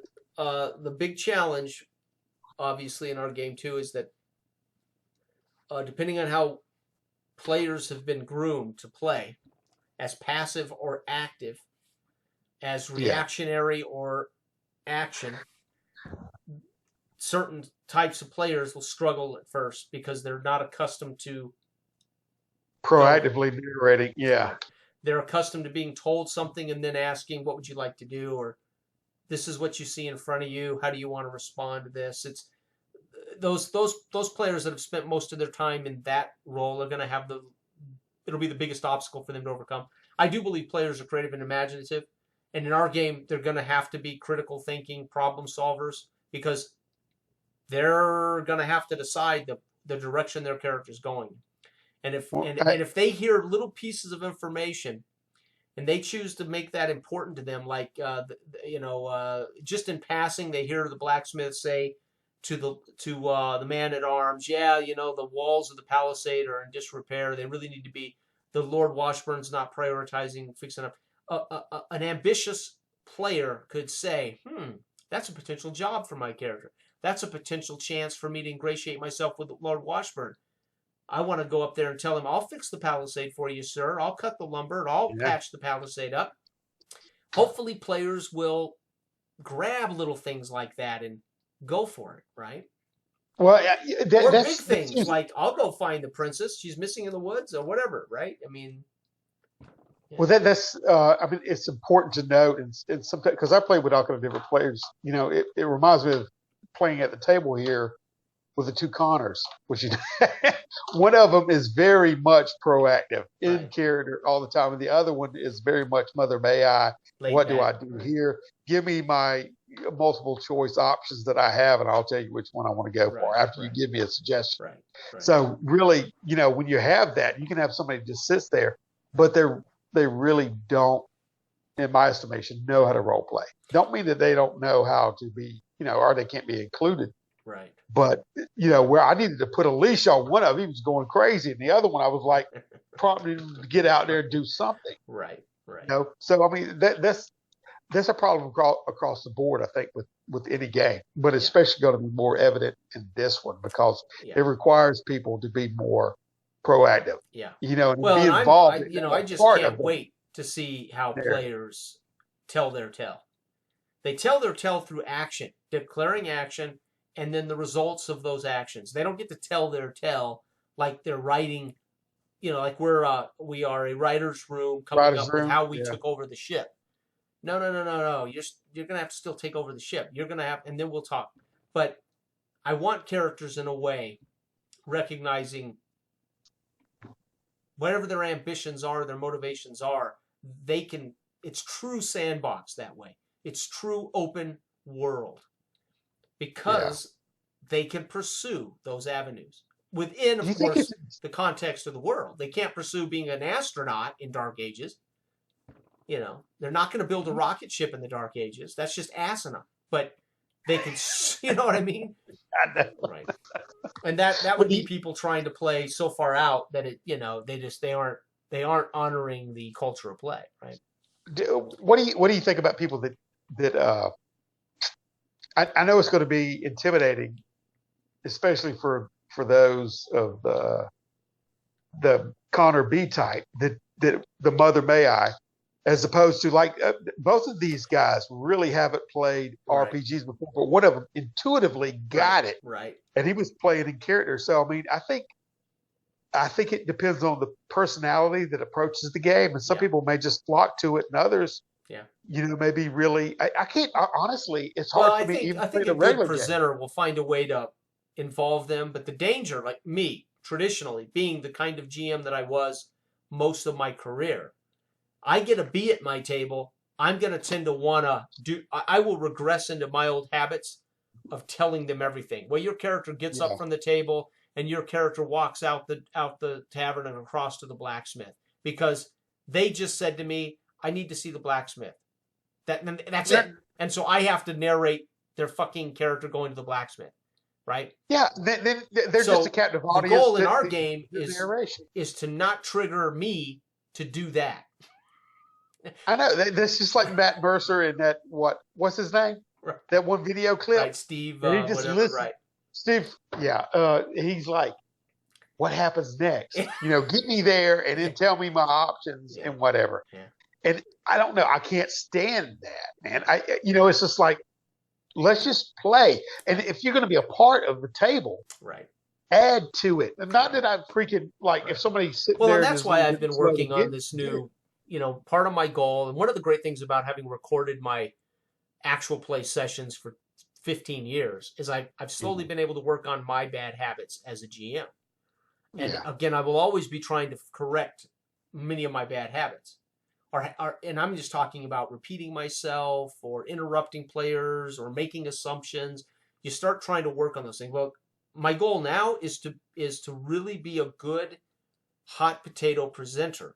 I want to give them the information they need quickly, concise, and Hemingway, and then give it to the player so they can do their thing and give it back to me. So trying to be concise and deliberate in what I say and less in the way of the players. But those old habits of picking up the slack for a player who is less proactive, right, will make and I you do that. mean, You could be at a table with a proactive guy and another guy.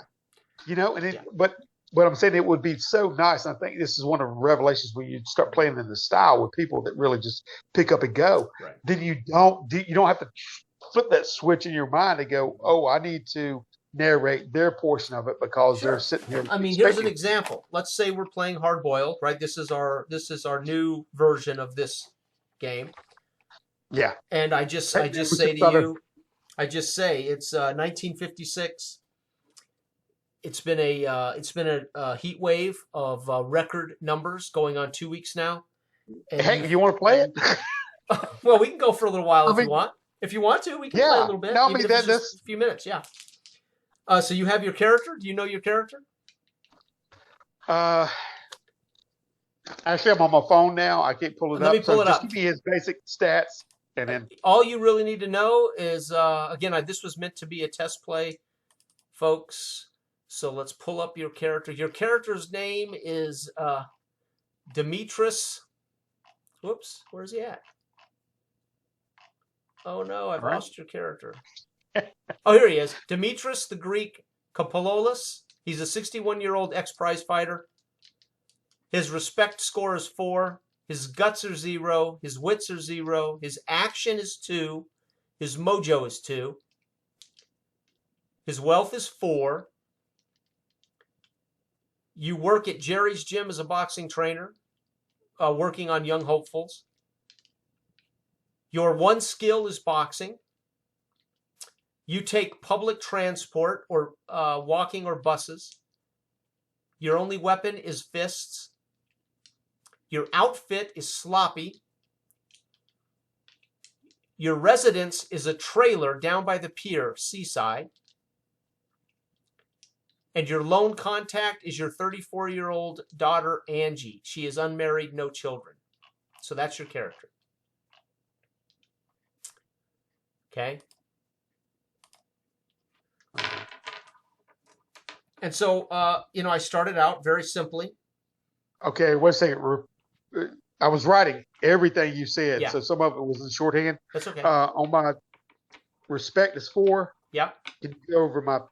I know wits 0, mojo 2, wealth is 4. What was the other one? Action is 2, and your guts is 0. Okay, right. Guts. So, guts is how you avoid injury or damage. Of course, and wits is your brains.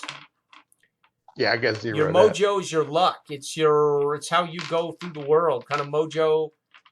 Respect is your level. Basically, it's a combination of prestige and repute is your respect. Gotcha. And then your wealth is a 4, which means you're doing pretty good. You make a pretty good wage training boxers and, taking a percentage of their purse. Gotcha. But what's the action again? Action's 2. And action is everything else. Punching, shooting, driving, jumping is action. So anytime you take a physical action, it's action. Gotcha. Okay. All right. And you said mojo is basically your luck. It's how you carry yourself. It could be your charisma. It could be your luck. It could be your mojo, man. Gotcha. Right? Gotcha. You got a pretty good mojo, I'm good. Right? I mean, for a basic character. All right, so we're in 1956, Battleton Bay. This is basically a seaside large metropolis in 1956. You have seen newspaper headlines recently, as well as every time you're listening to the radio, you're hearing how people are looking to the skies because there's more and more UFO sightings being reported every night. That is something that seems to be the only thing in the news outside of that is this oppressive record-setting heat wave. And this heat wave will potentially affect your gut checks, etc., as it is very dangerous, especially on a 61-year-old man. right? Um, you have been training Alphonse, your young middleweight. You have high hopes for this kid. His brain has not been in it today. His footwork's bad. His sparring partner's got the best licks in, and at this point he's getting water over by the back locker room, and you see him approached by Tommy Condolato, a known mobster, someone you know likes to rig fights, likes to take advantage of up and comers. Okay, I'm a straight walking over there. I got a little gimp to my leg as I pull up on the scene of the potential crime. Camalato, is that his name? That's your name, right? Yeah, he's wearing a fedora.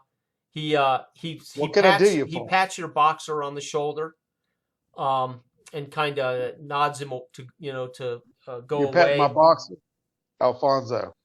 Yep. Yeah, I'm making a gesture back to the ring. Okay. You climb back up in there. Okay. So he throws his towel over his shoulder.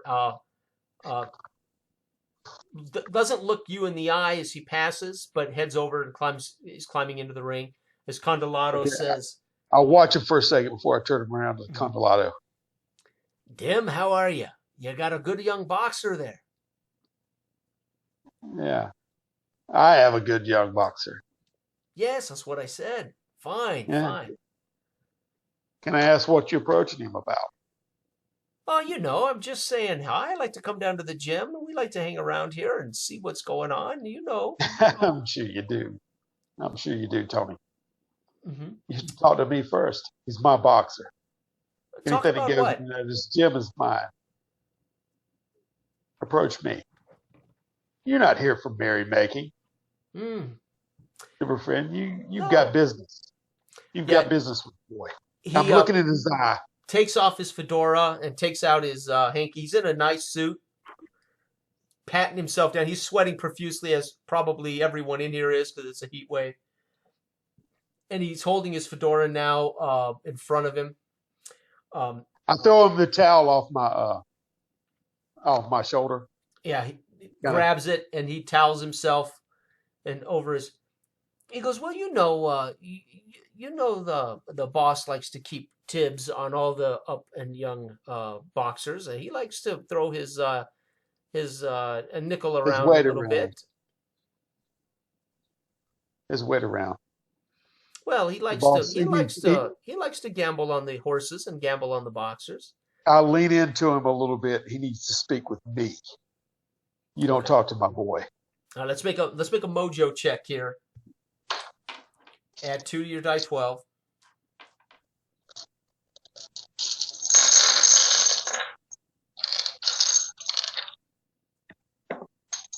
The 7. Okay. Yeah, he takes a step back, drops the towel on the floor, puts his fedora on, fixes it, and he said, I'll let him know that you are open to negotiate on behalf of your boxers. With that, good day. And he turns on his heel and he's out the front door of the gym. Or he's headed out the front door. Okay, as soon as he walks out and the door shuts, I turn around and walk back over there to the ring. Mm-hmm. Alphonse, get him. And he's in there boxing with the other the trainer. Right. All right. I'll stand there and eye him and see how he reacts if he's making contact with me. I'm going to keep calling his name and pointing out what he's doing. Lift your, keep your hands up. Okay. Keep your hands up. I'm going to keep it tight on him. So let's make a wits check here real quick. This would be an average 0 difficulty. All right, 6. Yep. So you see he's paying attention. He's bringing his hands up as you coach him. He's doing these things. He appears to be, of course, he's a little lethargic. Probably you can assess the heat is a big reason why he's physically a little. That's why I'm pushing him. I'm trying to piss him off to see if he looks at me and he gets angry with me quicker than he normally would. because if he's got other options from Mr. Coletto, right? Yeah, he doesn't appear to lose his cool like that. Okay. Yeah, but okay, I'll keep at him for about 30 minutes before I back off a little bit. Okay. And feeling a little bit secure about it, and I'll go into my room with the fan, cool off a little bit as I watch. With the instructions to keep at it. Right. So you're watching from a distance. Yeah. Okay. So yeah, he continues the minute you're out of what he thinks is ringside. He's a little lazier, a little less inclined to give his best. He does avoid good shots from his sparring partner.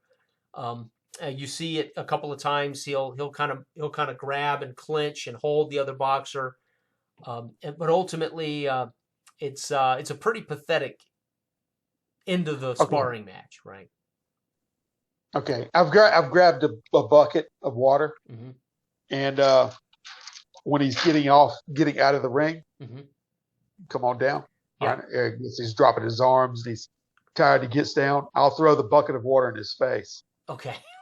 Yeah, okay? He jumps, but in a way it's refreshing as well. But he jumps. Are you thirsty? What is wrong with you? What's crazy or what? Come here, boy. Yep. And I'll gesture toward the office. Yeah, he's. Can we cut these gloves off? As he's following you to the office, he wants somebody to cut these gloves off.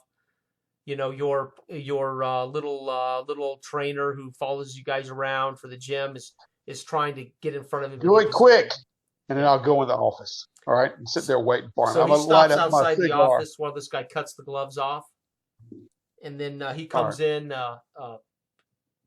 Cut the tip off my cigar and lighten it up and whatever, and I sit behind there and I'm smoking my cigar.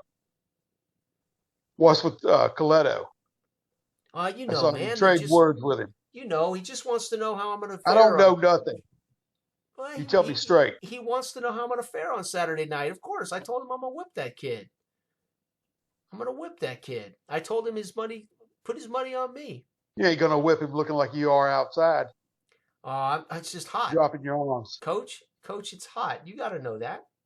It's hotter in the ring. It'll be hotter in the ring on Saturday. Yeah. He just wants to know if they can put their money on me, and I'm going to win it for him.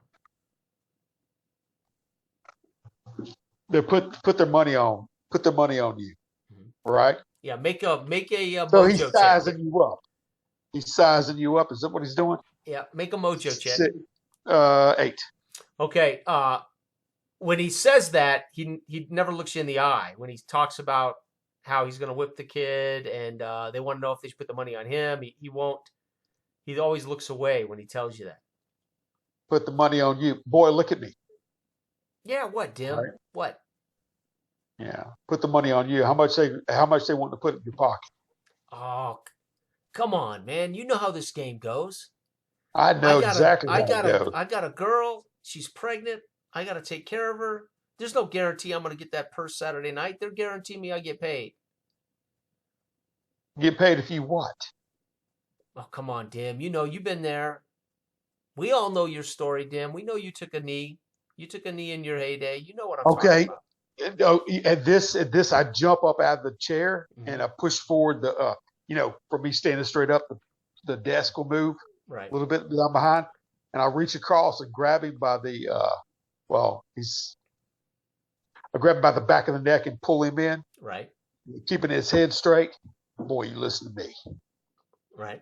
You may think you know what was going on with me in my heyday. Don't you ever speak to me that way. You stay away from Coletto. You hear me? Well, if you want to be a part of this gym, you don't have no dealings with him. But even you said I'm not ready to fight that guy. You get mixed up. You get mixed up with him. I don't want anything to do with you. You hear me? Come on, Dim. Listen. If it would just be a little bit of You're money on thin for me ice and my here, lady. boy. You're on thin ice here, and it's already hot enough. Don't break it through. If you want to make something for yourself, if you want to make something out of yourself, you don't deal with him. He's bad news. You hear me? All right. I don't want you a mile away from him. I All don't right. want your mom near him. All If he right. comes around, look at me. If he comes around again, you let me know. You hear me? Well, I mean, they threatened me though. Damn, you know that. You've been Threaten there. you. Threaten you. How they threaten you? I What they don't. say? I don't go down in the fourth. Okay, They're I gonna slam break. my hand, They're gonna break my fat, fingers. Right. meaty hand back down on the thing. They're gonna break your fingers. They're gonna break your fingers I hope that's all they do. if you don't go down. In four. Yeah, they're looking to make a lot more money than they're ever gonna give you, boy. All right, go shower up and get home to your girl. All right. You He stay shakes away his from 'em. head, I'll handle this. and he looks at you out of the corner of his eye. I'm sorry, Dim. Like, all right. And he heads out into the showers. Um, the uh, the gym's still pretty crowded. I mean, there's guys in here working out, practicing. Jerry owns the gym, and Jerry comes and goes. He also owns a restaurant where he takes. He's a bookie. He owns a restaurant. So the gym he pretty much leaves to you and Andy to lock up, run the gym when he's not around. Okay, So, but Jerry's gym. but Uh, you said Jerry was here now? no, he's not Okay, here now. But Adam, the little old man who helps you put on the gloves and yeah. cleans up the place, mops, and kind of your athletic trainer, the guy that tapes him up, and he's Hey, here. Adam, come here. Yeah, I and call him he's over. probably 58, a little younger than you, but he's in far worse shape. And he comes in, yeah, Dim, yeah, Can you handle the place for a little bit? oh yeah, Dim, anything you want. Okay, I got a man to speak to. I slap him on the shoulder or whatever, like, good man, and turn around and lock up, will you? Okay, I head out the door. About what time is it today? well, whatever. I'll let Yeah, you decide. I'll midday. let you decide. I'd say about 2 o'clock. It's in the Okay, hot of the day. All okay. right. The couple of And fans we it is got in the hot. place, When you step fair out, enough. it's like stepping into a Yeah, it's in furnace, the man. hot. All right. Okay. Uh, I'll look up, have almost second thoughts. You see me as I wipe my brow, and then I turn on my heel to head down the street to the restaurant. It's no more than a couple of blocks, but I'll make it. All Okay. right. So Yeah. this where Jerry usually. Uh, Yeah, it's basically a corner dive, greasy spoon. They make hamburgers and chili, and there's always people seated at the bar, a couple people seated. But it's a typical old 1950s diner. okay. I walk in there and, hey Susan, give me a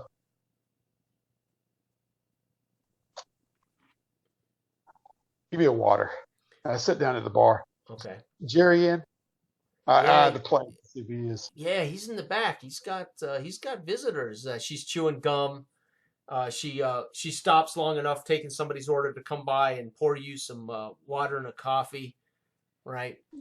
Visitors, and I kind of do this, get her in close. Hmm. What do they look like? Well, one of them. It's Leroy Jones, and Leroy. Leroy is kind of a known tough. He's kind of the strong arm for some sharks, loan sharks. They like to they send him around when people aren't been paying their bills, and he's got somebody with him. I don't know, but Leroy Jones is back there in his office with him. And Leroy. she clicks her gum, blows a bubble and pops her gum. This other fella, is he a suit? No, no, yeah, no, he's I mean, he's wearing a jacket, but it's an old fedora, but they're not nicely dressed. All right. I lift the glass up and take a drink. Thank you, doll. Set it down. Stand up, and I make my way to the back. Okay. She walks on from me. Hmm. I'm going to go at a corner to where I can see if his door's shut and pull up and see if I can hear anything.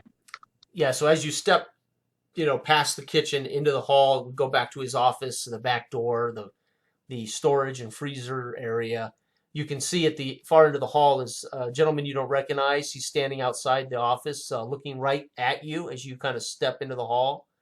You can see the door is ajar, but it's been pushed shut enough that it's not standing wide open, and you can hear raised voices. You just can't make out what they're saying.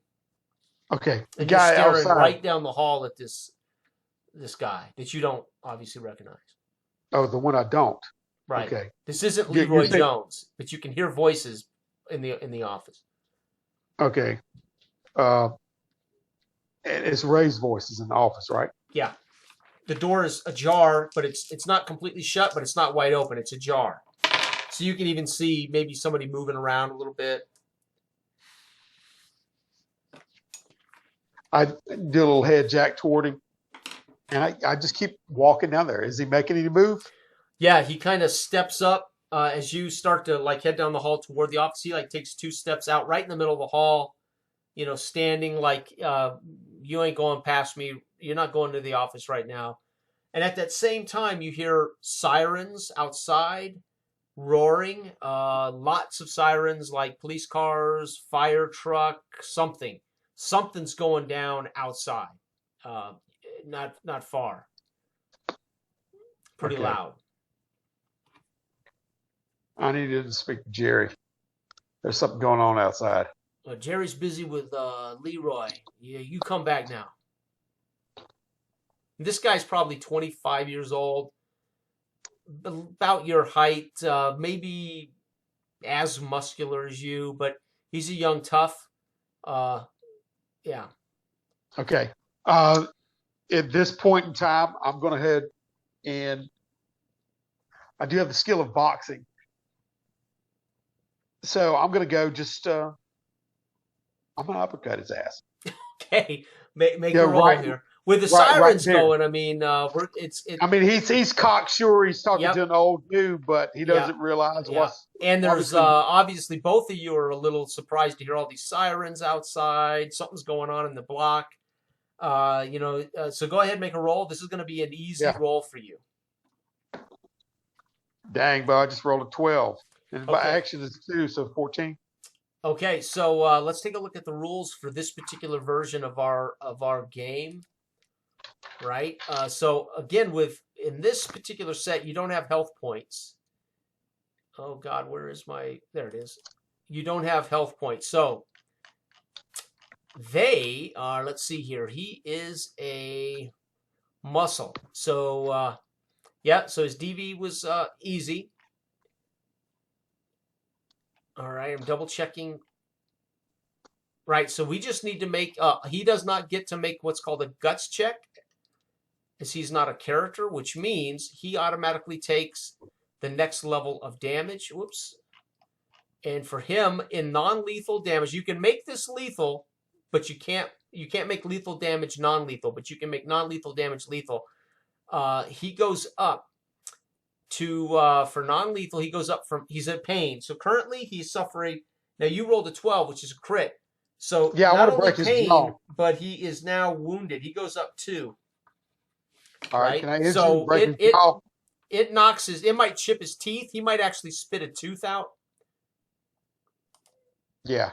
I mean, that I wanted to uppercut him. I wanted to leave him with a little scar to realize. He might bite his tongue, and he backwards spits blood. You see a tooth come out, and he knuckles up, and it takes a big haymaker for you. Make a roll. Remember, use your action, which is a 2. This is action against his 4. So you only got to beat a 4 with your +2. Oh, it was 7.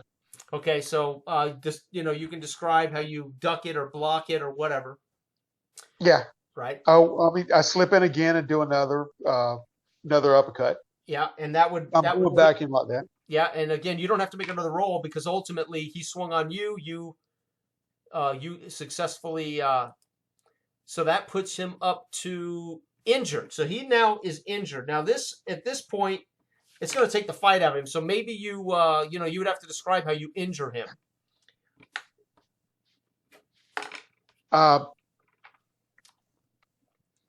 Yeah, I want to break his jaw. Okay. I want to crack that jaw with two uppercuts like that. Okay. Chin. I want him to hit his jaw and spiral back and hit the wall. Okay. To clear the door for me. Yeah, he goes to a But, knee. He's clearly dizzy. Slumps back, slides down in the hall on his backside, holding his face with both. There's blood. He's lost a tooth. And at the same time, this is heard. Despite the sirens going on in the neighborhood, the door opens and you see Leroy, who's probably 6 inches taller than you, big man, looking down. What the hell? Okay. Now, at this point, I want to,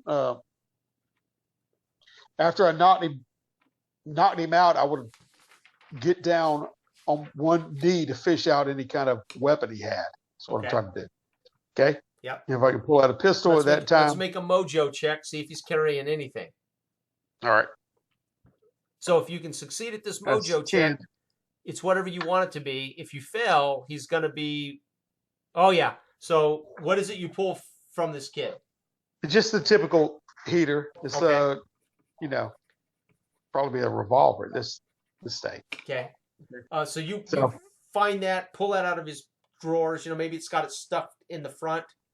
Yeah, I'll look up at... Leroy's standing over you about the time you pull this gun out. Yeah, and I pointed up, back up. I'll stand up and back him up into the room. Leroy throws his hands in the air, backs up. I'm looking over his shoulder. Do I see Jerry? Jerry, you in here? Yeah, Jerry is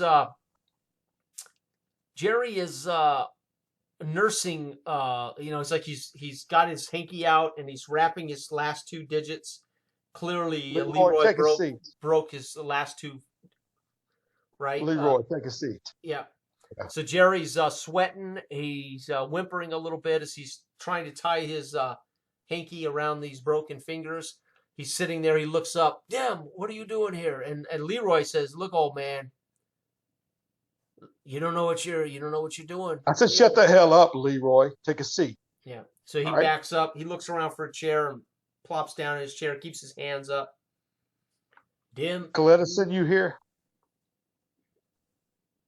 Yeah, well, Jerry, Jerry, he likes to gamble on the horses. He needs to pay up. He needs to pay up. You ain't going to get him to pay any faster breaking his fingers. He can't count his money that way. Can you, Jerry? How much you owe him, Jerry? So while he's holding his hands up, when you say that, he points to his jacket pocket. And Jerry's whimpering, I paid him. He's got the money. Because now is his fingers gone or just broken? No, broken. He's just tied him up, to protect him. Okay. You doing okay, Jerry? Yeah, he's his eyes are watering. He's sweating profusely. Damn, you're only gonna make this worse. Man. Threatening Leroy. And you hear the kid in the hall moaning. You might glance over your shoulder. This kid's like crawling down the hall, moaning as he's holding his jaw. The other kid. Yeah. Leroy knows what's good for him, don't you, Leroy? I turn around and look at him, and I'll lean in. I do, but I also know what's bad for you, old man. And he smiles. You hear yet another set of sirens show up. They sound like they're right outside. You can see his office window looks out on the opposite side of the corner, right? Parking lot. And you can see a fire engine pull up and stop, and you can see them climbing out, and they're fighting a fire somewhere here. Across the street? Somewhere close. Not this building, but somewhere within this vicinity. They're fighting a fire, it looks like. Okay. I hear a boy crawling under the thing, and that's when I turn around. I'll look this way, and I'll turn around and take that smoke wagon and right across his head and try to knock him out. Leroy, that is, while he's sitting down. Okay. All right. Yep, make an action roll.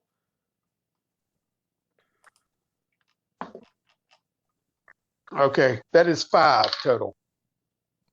Okay, so you think so, right? As you start to try to clock him on the top of the head, but he's quick.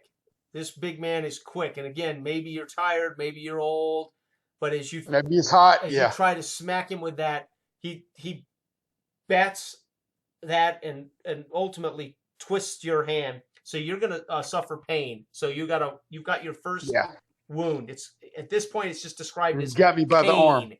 So he might have you by the elbow or something, twisting that gun toward the floor, right? And so we have your first non-lethal pain.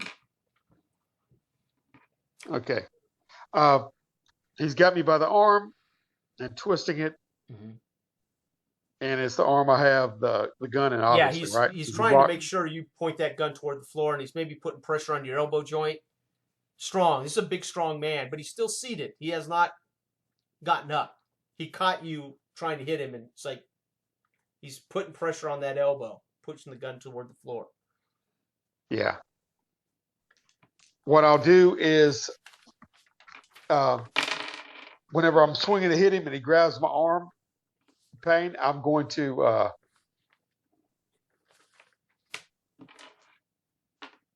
take my foot and lift it up and put it on his chest to push him back off the chair. Okay. And to straighten my arm out as he's falling. Okay. And have that gun right in his face is my intent while he lands. Okay. If that happens. Yeah. So you're not trying to shoot him, you're just trying to get away from him and point. Well, I mean, like if he grabbed my arm like that and I'm going like that, I'm just lifting my foot up, kicking him backwards. Right. He'll fall backwards. I'm gonna kind of go with him or whatever, to step on him basically and have that gun right in his face. Okay. Trying to keep from falling myself. So that's another action. That's an action check. Yeah. Okay. That's 12 plus 2. Okay. So again, you achieve that. You might cause a little pain by kicking him in the chest, but you pull free of the grip. And you got your foot in his chest, gun in his face. At about that time, you hear the firemen yelling and screaming, and then you hear a huge explosion. Shatters the window of the office, rocks the building, sends you and him to the right. So something, in the building next door went up, exploded. So you're going to now suffer a wound. You're wounded. And so is he now. He's wounded. Jerry was closest to the window, so glass, everything. He's a bald guy in his mid-60s. Basically, he's going to catch glass in the bald head. He's gonna be blown in his chair across the desk. Jerry appears to be at this point unconscious, and you can hear the firemen yelling, and they're wrestling with the fire equipment outside. Something blew. I'm a bit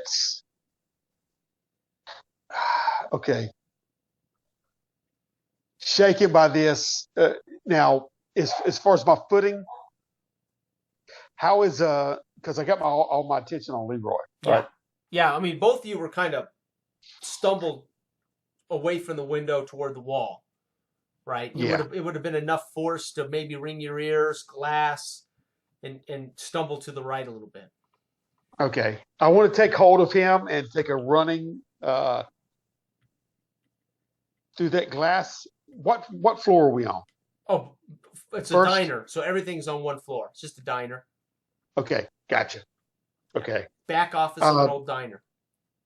Gotcha. One story building.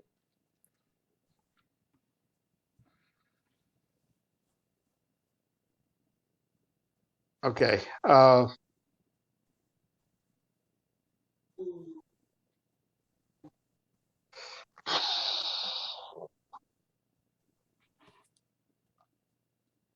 Okay, glass everywhere. I'm injured too. I've got glass on me. It's raining down. Well, you're wounded. So there's pain, wounded. You're not yet injured. But he's still on the floor, right? Yeah. And Jerry appears to be unconscious. Slid out of his chair on the floor. Okay. I'm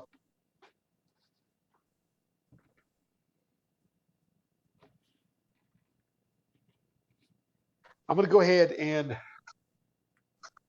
I'm going to train my gun on on Leroy. Hmm. Get up. I'm gonna start walking over toward Jerry. Yeah. And you can see on Leroy's face, he's scared. Some shit just blew up. You can see where he's got glass stuck in him, a little blood, and so he's shaking. He gets up, dude. We gotta get out of here, man. We gotta get out of here. He's almost wants to. He's almost more scared of what just happened than the gun you're pointing at him. I said, get up. Yeah, he's up, and he's almost trying to get by you. Okay, I'm pushing. Get Jerry up. Yeah, he scrambles around. Let's make a. Yeah, we're gonna have to make a guts check here, sir, to force him, to get his attention enough to make him pick up Jerry. Okay, I got the gun still trained on him, as I'm saying like that. Yeah, all right, that's a bonus. That's gonna be a bonus. Okay, that's 8. Yeah. So he starts to he wants to get by you, sees the gun, hears what you say, and he grabs Jerry by the feet. And he kind of pulls Jerry to him, and then picks him up, throws him over his shoulder in a fireman's carry. And he's trying to get past you out the door into the hall. You hear people screaming in the diner, and you can see the kid that you busted his jaw.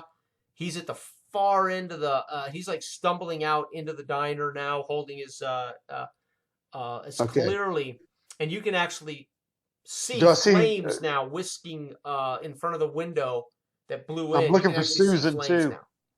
I'm looking for Susan too. Yeah. So as you pass down the hall and into the diner. She's screaming. People are running out, and you can now see through the windows. The flames are coming in through the front, right? No, this was the back where it blew.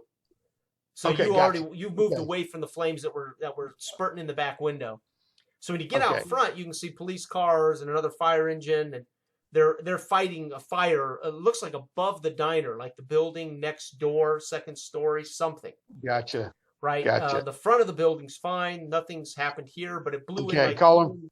Yeah. Call him for Susan. You know what I mean? If I see her, because the waitress was Susan. Yeah, and she comes running over. She's kind of antsy and sweating and chewing her. She spits her gum out. Damn, what the hell? And she sees Leroy with Jerry. What's happened to Jerry? Take him outside, Leroy. Take him to the police over there. Yeah, so you see Jerry, he heads out as you're talking to her, heads over to the fireman, or first fireman he can find, and kind of dumps Jerry in their lap. Okay, I'm leading Susan out too and making sure everybody gets out of the place. Okay. And I'll kind of get out of there after I make sure that everybody's out myself. Okay. And make an action check as real quick here. As Leroy starts to run down the street. Okay, it's 9. Okay, now so you could, if you want to, you can apprehend Leroy, or you can let him run away. Well, it's in front of everybody. Right. He just dumped the body to a fireman and then was going to take off down the street, away from all this. Just run. Okay. Well, obviously there's a position to where I can kind of block him off. I'm trying to block him off. Okay. And tackle him. It's honestly what I'm doing. Yeah, you can do that. As he hands in the air and let me get out of here, man. Let me get out of here. Look at this. And he kind of nods over, and you see the building literally that's adjacent to this diner, second story. It's on fire. The whole thing's burning. They're fighting this fire of the adjacent building. Something in that building exploded and blew the window of the backside of the diner in. But it's going. Okay, I'm just walking him. I'm leading him over at gunpoint in the back to a policeman. Okay. Okay. I'm gonna try to get to one I recognize that works the beat around my shop. Yeah, that's a mojo. That's a hard mojo check. Gotcha. Just looking over and no total 4. You don't. None of these guys look immediately recognizable. Familiar. They're all young cops in uniform. They're trying to segregate people, get them away from this building. They're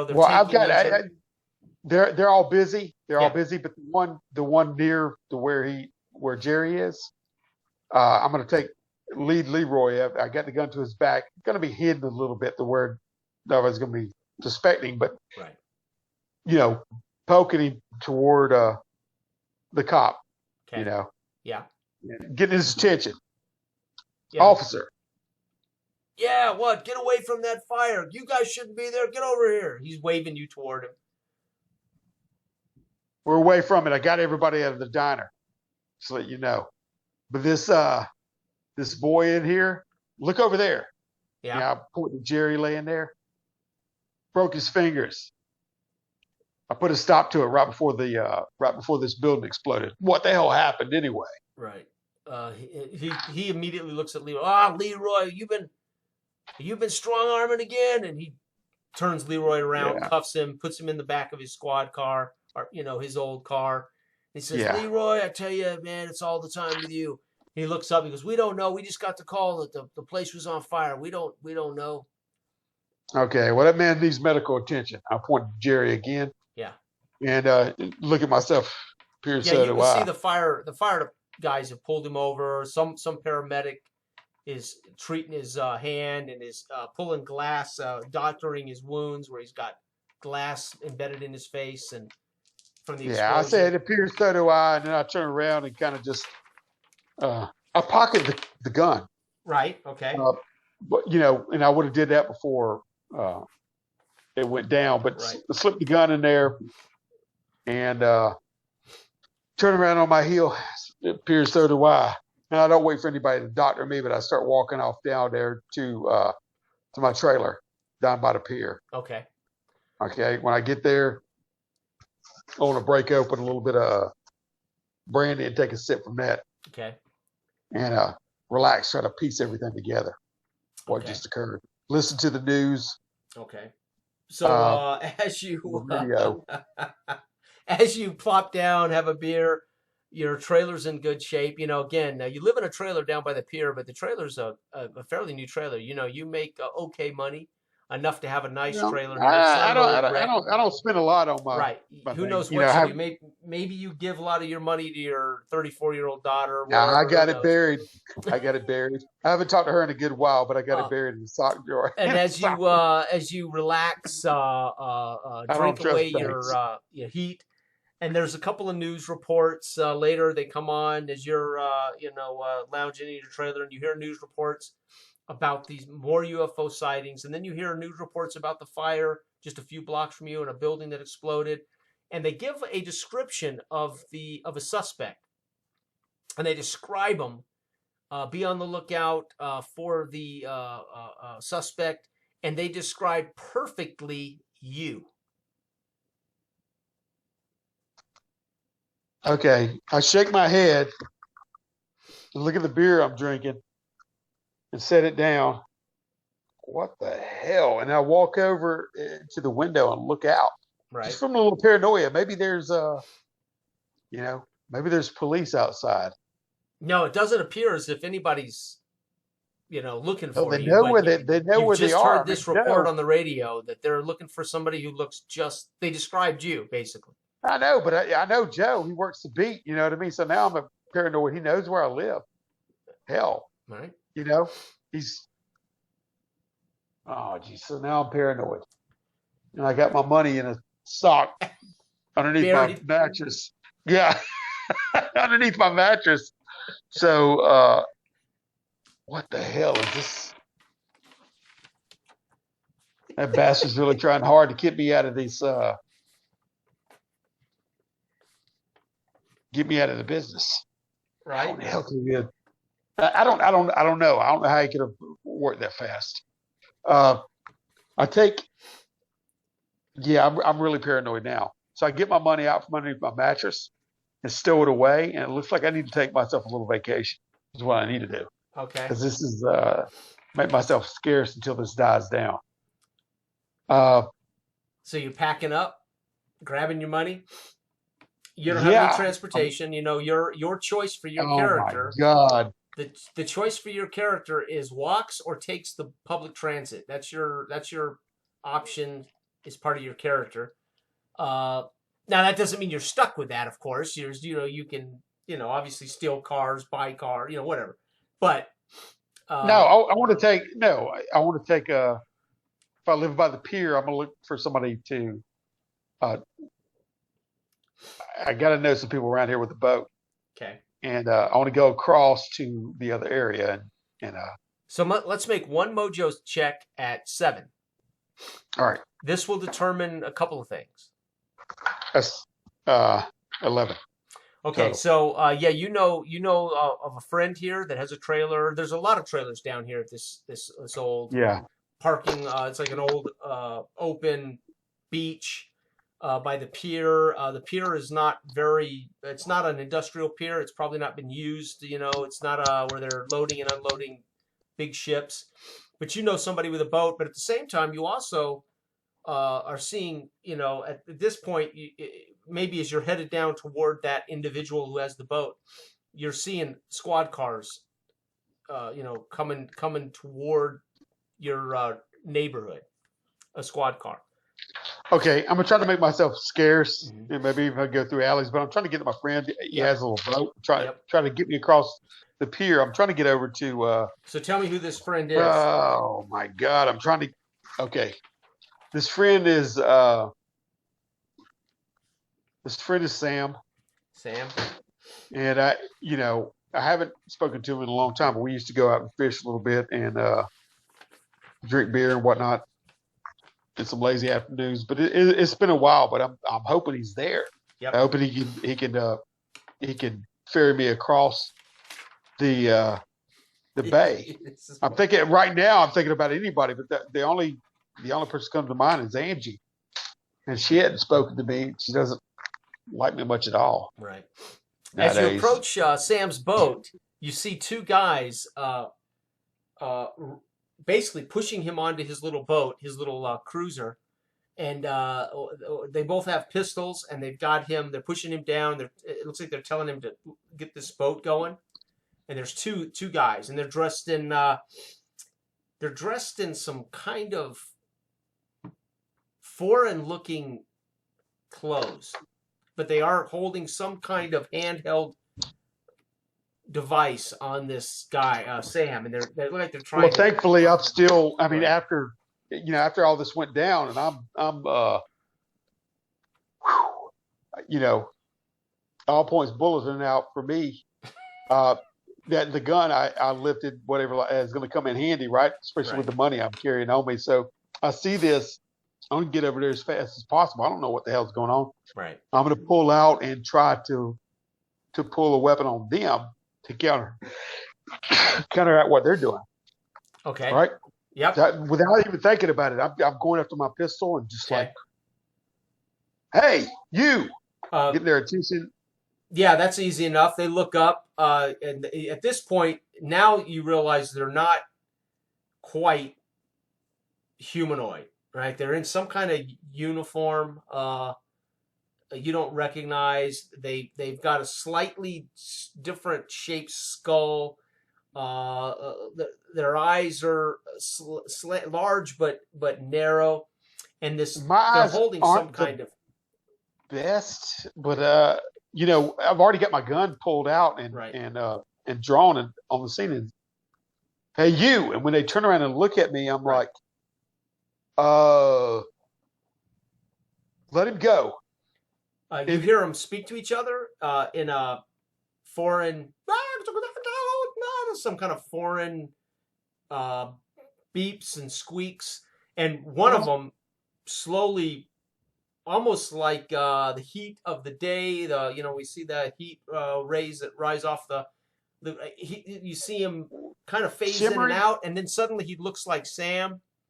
And the one looking at you phase, and suddenly he looks like you. These two guys now, you're looking at Sam, who's being forced into the driver's seat of the boat, and one of them turns into Sam, one of them turns into you, right? Well, all that shimmering stuff is going to have me like mental breaking and everything, and I already got my finger on the trigger, so I'm firing whenever I'm seeing the shimmering going on.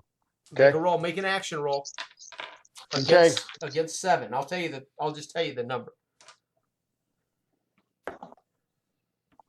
That's 5. Okay, so let's make a mojo check against the same number to make sure you don't hit Sam sitting in the boat. That's 10. Okay, so you don't seem to hit one of these guys, but fortunately, it looks like you didn't hit Sam either. One of them trains this device that he's got in his hands at you and fires back at you. So let's make a roll 7 again against your action. Now, excuse me, this would be against your guts. Oh, you had to say guts. Yeah. It's 5. 5. Okay, so you are already wounded. So now you feel searing pain as some kind of bolt of energy hits you. Searing. It scorches a hole in your sloppy sweats from the gym, and you feel the searing, burning pain in the shoulder. You're now injured, so your left hand now drops kind of down and away. Your guts will drop to -1 as you've now suffered an injury, right? One Gotcha. more and you will be unconscious or dead. One more lethal injury. I scream and I'm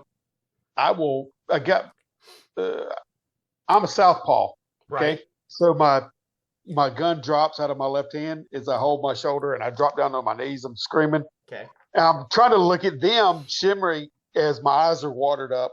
Right. This has been a lot to take in. I think I slumped down and kind of collapsed on my, the pier. Mm-hmm. So I'm kind of sitting there crumpled, kind of swaying back and forth, looking at them and then looking at my arm. I'm trying to stop maybe the blood. What does it look like? It's cauterized? Yeah, I mean, there's no blood. It's like it went right through your clothes, right through your skin, into the bones, tissues. It feels almost like everything's been burned or melted together inside. Fused together, kind of. Right. I don't really know what's going on here. You know what I mean? And, I've never been shot before. Sam, you might, just as you drop that and you look at him, Sam, seeing this happen, starts the boat. He's now fully terrified of this other creature that's holding the weapon on him. He starts his boat up, and he says, "It's okay, Dim. Don't worry about me." And the boat starts to rumble to life, and he starts pulling it away from the dock. However, you can see that he hadn't had a chance to untie the bow or the stern. Oh, jeez. So the boat's, he's trying to pull away, and the boat's tied to the pier. Now, were they on the boat with him? Yeah, they forced him onto his boat. Are they jostled about, or Right. what are they? Yeah, I mean they're certainly all of those things. Yeah, It's gonna take me a minute to get my bearings, and while I see him tied, like he tried to pull away, so he's pulling against the pier. right. Obviously, I look over my shoulder and listening for sirens, listening for those police cars that's Right. going, and I start reaching for my gun again. Okay. You With know, the right hand. Okay. yeah. And so it's going to take me a second to do that because I know I'm just discombobulated. You know what I mean? Right, and you're not quite certain where the patrol car was that you saw coming toward the trailer. You don't know if I'm they've just seen or hoping. heard any of this. You can't really pick up what's going on behind you. You do see as the boat jars and they stumble about a little bit, one of these creatures, again, looks just like you. He's face changed or disguised himself to look just like you. He aims his weapon at the the tie, the stern and bow tie, and shoots one of them, blows the pier all to hell, cutting loose the stern, and the boat now's ass in slides out. Let's make a mojo check to see if these creatures aren't knocked off their feet. It's 7. Okay, so the one who blows the dock free, he's anticipating this because he's shooting it.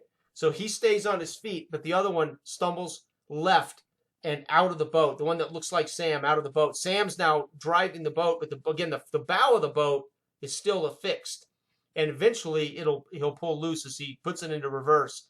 You can see smoke as the engine purts and pops and bangs as he's trying to back this boat up, pulling loose the bow. And one of these creatures that had face changed to look like Sam fell into the ocean. Oh, man. I'm struggling to stand up again. I've got the gun back in my hand. I will stand there and look right down the sights and try to aim. I know that boat's moving everywhere which way. Right. And it's the last desperate attempt at the one that's standing there. Yep. Now, at this point, the difficulty is much higher. You're wounded. Oh, yeah. Right. And it's moving So we're talking a 10. It was 7. It's going to be about a 10 and up, right? Yeah. And remember, you're adding your action to the roll. Yeah, 2. Oh man, 9. Okay. So make a roll to make sure you didn't hit Sam, right? 7 and up for Sam. 12. Okay, so Sam, Nat 12. luckily now that's a 12. That's a critical. Yeah. So let's think about that. So that's a critical, not hitting Sam. You didn't hit him. You didn't hit Sam, but maybe you hit something else. Yeah, that's what I was thinking. I might hit the control panel, but I don't want to be writer's room. You know what I mean? That kind of thing. But something that again affects the what? The piloting of the ship, the boat, the engine. What? Yeah, I mean,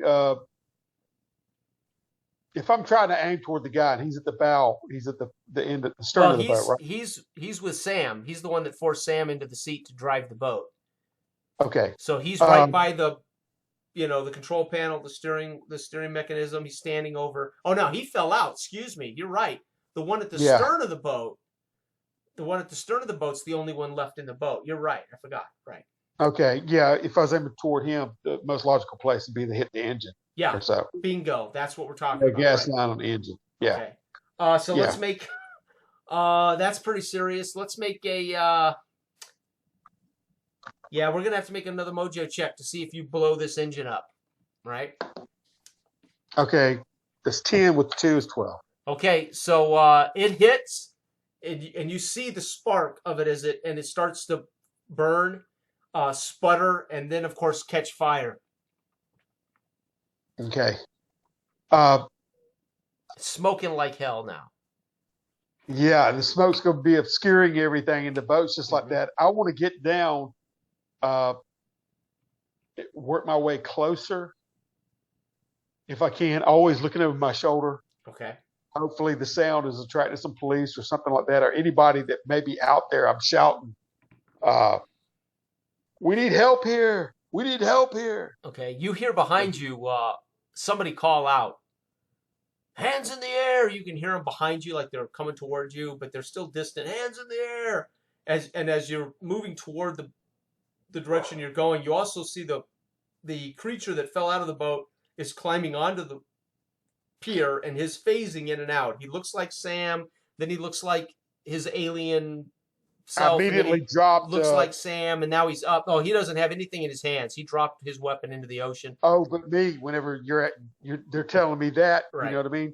Yeah. I do, because I drop it and then raise my hands up, right? Okay. And then I go down to my knees. Okay. And I'll say, look, the boat. Right.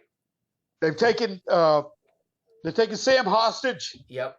And as you say that, I'm trying to get away. The engine goes, blowing the ass end of the boat off, and the other alien creature into the air and into the ocean somewhere.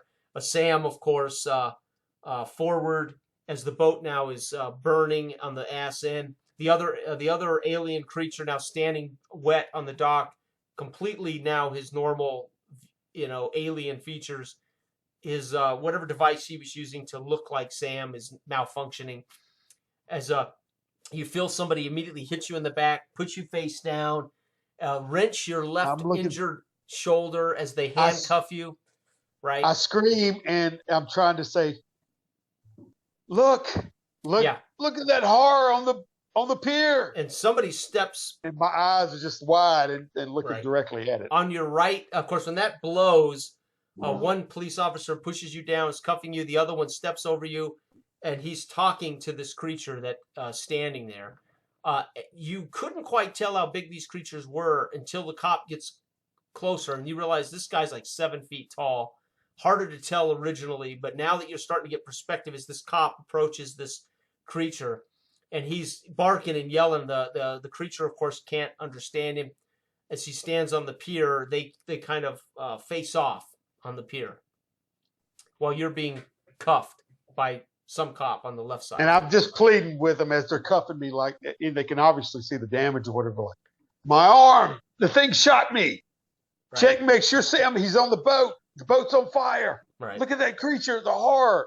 I'll be repeating that kind of thing like that. Right. It shot me. You see the other police officer at some point exasperated that this creature won't do what he says, and you see him fire 2 or 3 shots directly into this creature on the pier. He stumbles back, taking 3 or 4 shots directly to the torso, and stumbles back into the ocean, falls off the dock into the ocean.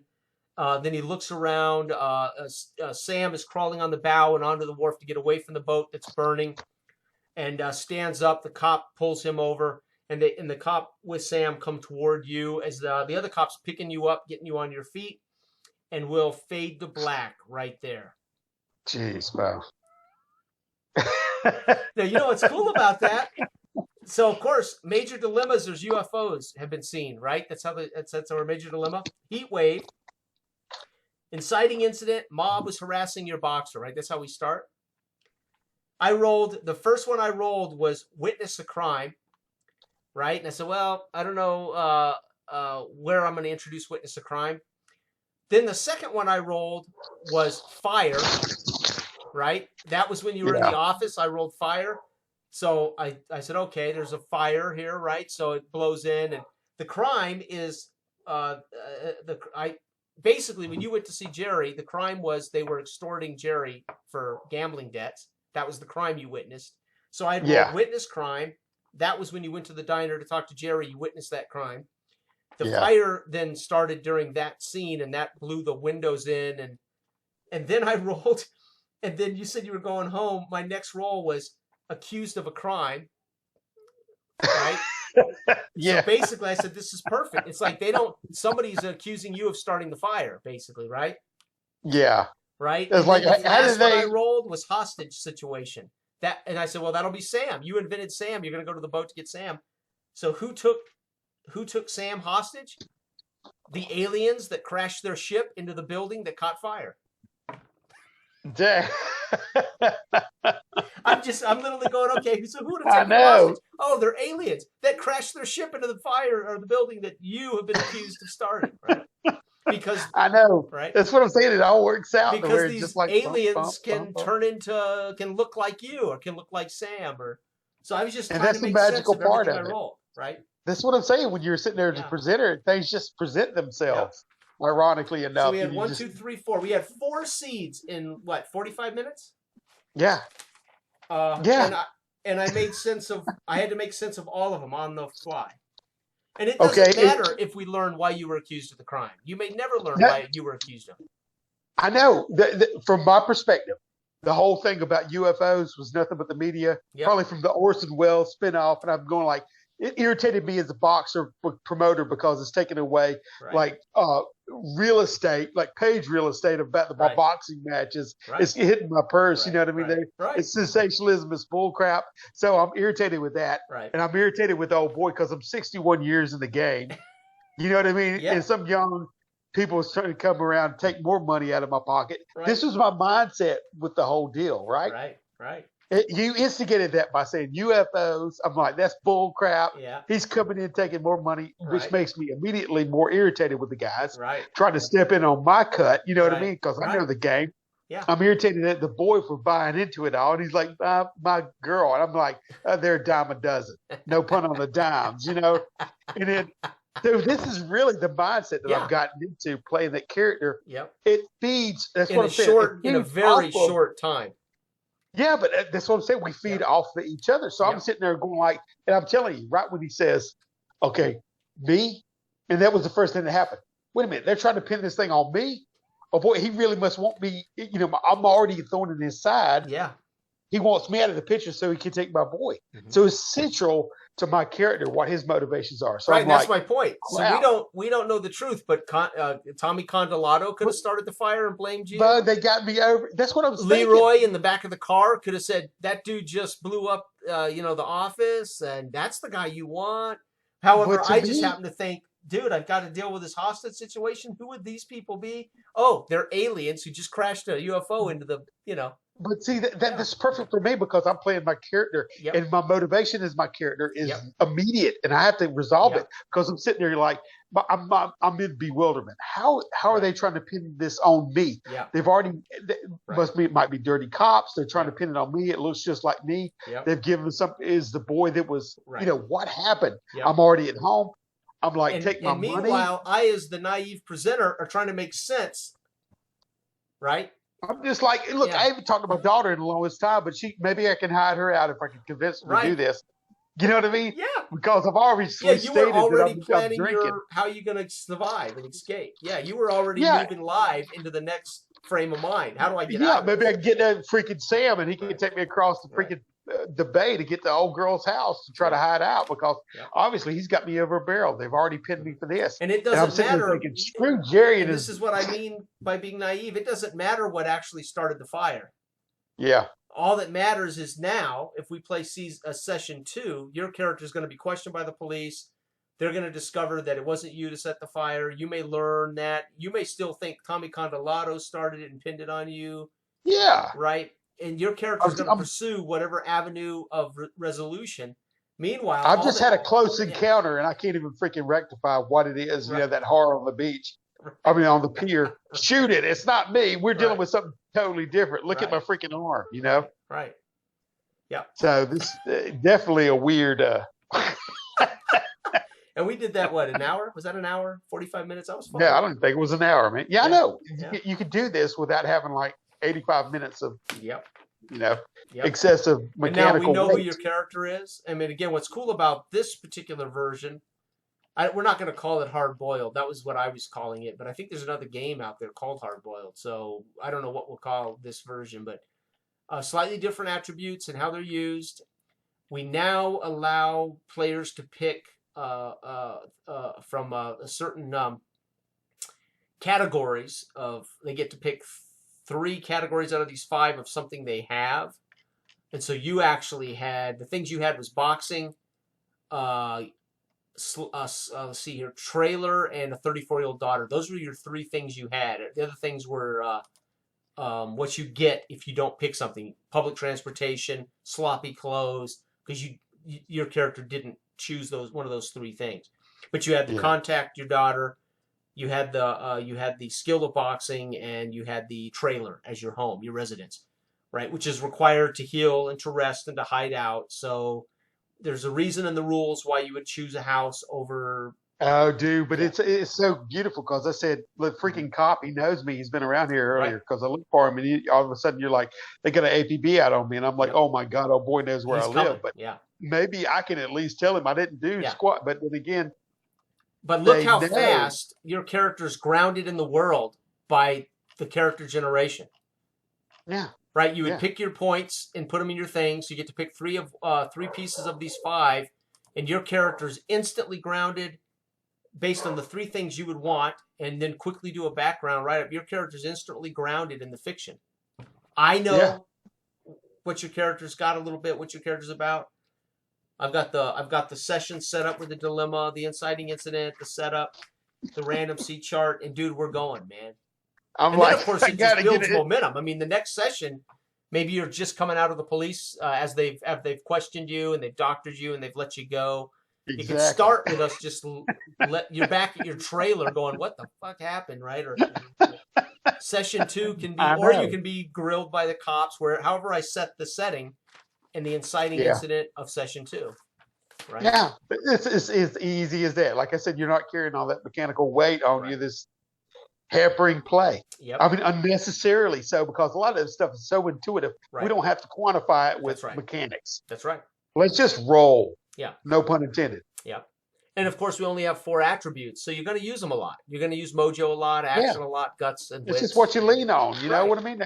I got the fist, the skill. Okay, I can box. Yeah. So I'm like, oh boy, standing in front of me, he's freaking cocksure. Yep. He, you know, my leverage is that he thinks I'm an old dude. He doesn't know me. Right.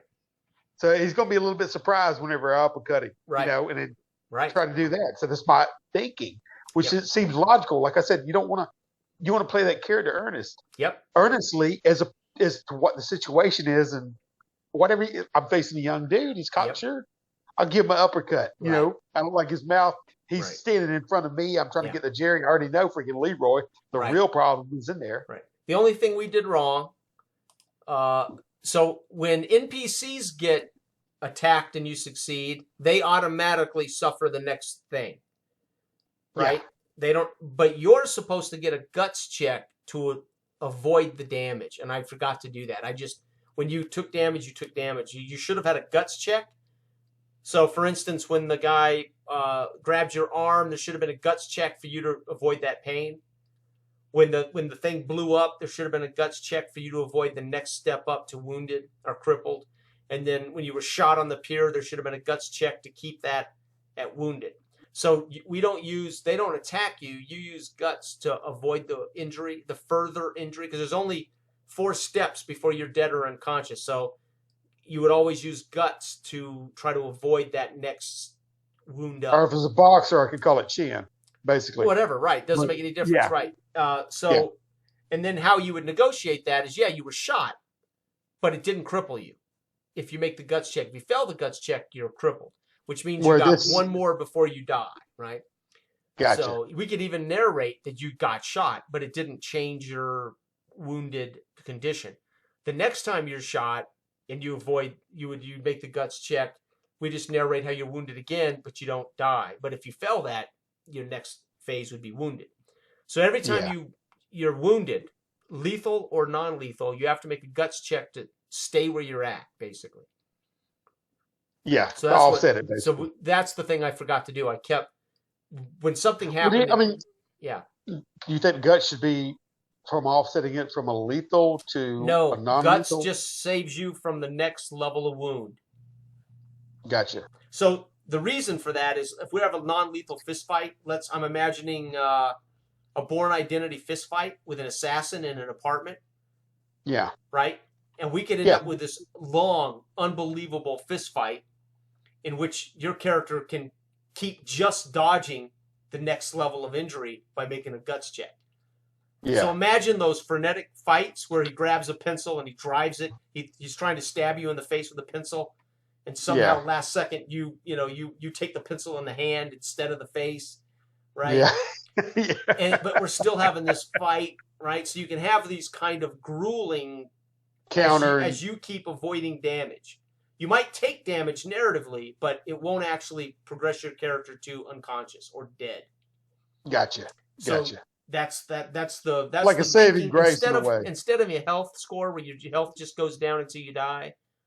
It offsets the danger from more of an immediate situation to peripheral. Right. And you say from the hands. It could lead to combats going quickly or could take a long time as you narrate what you're doing, right? Well, it's still this narrative juice because, like you said, you got to narrate how it affected you still without being critical to a point. And then it will further in that wake of that, how you're supposed to use your hand. If you got a pistol stuck in it, you know what I'm saying? Yep. It's a little bit different. Yeah. So, but I mean, naturally, like when I got shot, I said, well, I'm a southpaw. I dropped the freaking weapon. You know what I mean? And then crumpled down. I'm like, what the hell is this? It just hit me. And then I got to slump down. So that's what I'm saying in this game. When you're going at this pace, you're going to play authentically because you can see it. It's not like we got to stop and say, where was I? Right. What was 10 minutes ago? What happened? Right. I'm like, no, this makes sense to happen right now in the moment. Right. And we don't interrupt that moment of play for everybody at the table to freaking go like, wait a minute, we got 35 rolls to do amongst everybody to see what happens. Right, right. I mean, it can work in one aspect, but really, do we really and like, need it? My accounting for the boat still being tied up, right? Yeah. Why did I have the bow and the stern of the boat still tied? Because when I first introduced the hostage situation, I only described that they were forcing Sam into his boat. I never described that they were untying the boat. So I had to be honest and not then make the boat just untie. Exactly. And then it's a realization. What if the boat's tied up? They're going to get on the boat. Fiat, it looks like Fiat said the boat was tied down. Well, because I introduced the hostage situation to your friend Sam the way I described it. Now, I could have described it. It looks like Sam's untying his boat, and a couple of guys got guns on him. I could have described that. Boat's now untied, but they're not in the boat. So it keeps us honest on both sides. Actually, as a naive narrator, I'm thinking, okay, I haven't described that they untied the boat, right? Yeah, yeah. And that just created a complication by me being honest that the boat was still tied down. Yeah, and Right. tied down from both sides. I'm like, okay, they're wanting to get on the boat, and then one of them's got to let go. And Right. maybe those creatures didn't really realize what needed to be happening. And oh Well, yeah, boy, ain't they're gonna do aliens. these. I in my head said, Yeah, "Who's taking him hostage?" And I said, "Oh, the fire started by the UFOs that you've been hearing about on the I know. I radio, love and those they moments. escaped the crash, turned into you. You know, they It's saw like you maybe go into the diner or something, and used your. So somebody reported that you left the building. You know, so I'm it just in my head always very happens, quickly trying bro. to make sense of how did the fire It start? always Who are these happens. guys taking hostages? Right? It's like the A And team that's when that's what I Hannibal mean says, by "I in our love it when a plan games. comes together." Yeah. And that's what I mean. In our game, the presenter's as much a player as the players, right? Yeah, yeah. You know, I'm And trying you're to make both. sense Everybody of at the this. table's doing it honestly. They're Yeah, not trying to bullcrap, right. whether they're playing a specific player or So I'm representing the finding world. out basically at the same time I'm trying to explain what this is going to look like. But It's like those aha charades. It's moments, almost like charades where I'm making signals and shit, and 2 words, yeah, 3 syllables, but I can't quite tell you what I know. But I don't know what you're gonna say. You could say cribbage, and I'll go, no, it's not cribbage. It's whatever. But I mean, it feels very. I mean, I'm a player. I get to be a player as the yeah. presenter. And you have those aha moments. I love Yeah, those, Steve. Like you said, oh, they crash into the building, and it's an awareness, and you yeah, go, dang. And it's yeah, like it's just gifted to you out of the yeah. heavens, and I mean, you your didn't come up with character's it. thinking, son of a bitch, they set me up for the fire. I'm thinking, how did the fire start? Oh, the hostages I'm are like, aliens. They whatever. must have come from the wrecked aircraft. And then later I'm in like, this next session, I could describe on the radio how people described an unidentified flying object crashing into the building that caught fire. And then your character would say, fucking A, it was UFO, right? Or I never know, just, man, or it's crazy. never answer it at all. Just you would be hunting down Tommy Condolano thinking he set you up. Which is what I know, people it's do. We're beautiful. naive, right? Yeah, When I you can go only to work base in the it morning, off. you're naive. You don't know if you're gonna have a flat That's why, tire or wreck your car or yeah. but Bo, you never meta this No. because it's so enjoyable playing from the perspective of Yeah. knowledge that the freaking player Yep. character has, Yep. and you go like, because I loved it. How in the hell did they set me up? I wasn't thinking what's going on in Jason's mind, and I'm going strictly from my. I was thinking that, and I was like, my situation is compromised. I got to get the hell out of here because that cop I mean, I knows. rolled accused of a crime, and I went, "Oh shit! He just left the scene of a crime. He just left the fire, right? I There it know. makes sense."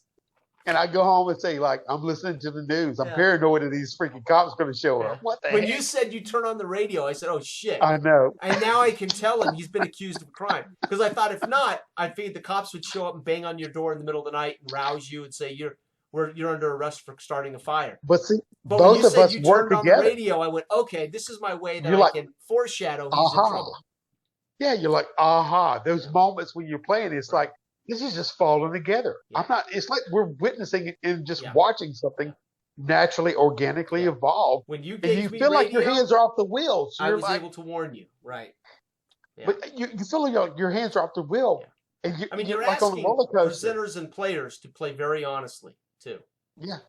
Yeah. It's beautiful. It's a beautiful freaking thing. Because the only way I could have introduced you were accused of a crime by somebody, a neighbor banging on your door saying, dude, they just described you in the radio, I could have warned you that way, or I could have literally had the cops just show up and take you into custody. Take you downtown. And when you Once said I I turned found on that the out, I radio, was I'm like, like, oh, this is perfect. He's going to hear this news bulletin about the fire and that they're looking for a guy that looks just like you. yeah. Yeah. I was like, I got to get out of I mean, Dodge. it is Maybe I can get across the improvisational. bay. We are forced to think, like improvisational acting, we're forced to think about everything on the fly. But honestly, those are the moments that you remember in all these games. Yeah. The stuff that is unscripted. Yep. This is not coerced Nope. in any kind of way. Yep. It just evolves. And And that's that's why what we're Brian. That's why I think manufacturing. Brian got it, because Brian's done improvisational acting classes. I've done them. So people who have had experience with improv, where somebody just says to you, "You're 2 men lost on an island. Go." You start improvising. Yeah. What would 2 men on an island do, be, say, etc. In a way, this is improvisational. feed off it. Exactly. And we're Yeah. feeding off each other. I love the way it does it. And it's so unique to be the presenter, just doing Yeah. everything. And the overarching what's going on in Yeah. the world. And you're putting those together. It's a beautiful thing. You just go and you're surprised by it Yeah. Oh, God, yeah. constantly. Well, and Like, I'm literally thinking hostage like I could have situation. never How do put I that do together. hostage situation? And then when you said, "Well, I'm going to go talk to Sam about a boat," I said, "Ah, there's my hostage. Yeah. You just gave me Sam. He's my hostage." But who's taking Yeah. him hostage? And then I went, "Oh my!" And it's funny how your mind, you'll just start following wherever the thread leads you. Where it leads. Yeah. Yeah. Yeah, I mean, it's great. It's great. It's awesome. All right, brother, we're about to do dinner and a movie, so I'm gonna have to let you go. That was fun. So are we, man. So are we. Good talk. Yeah, Great brother. game. I'll be in All touch right, with you over the next couple of days. All right. Thanks, Sounds man. good, man. Late. You have a good evening. Bye-bye.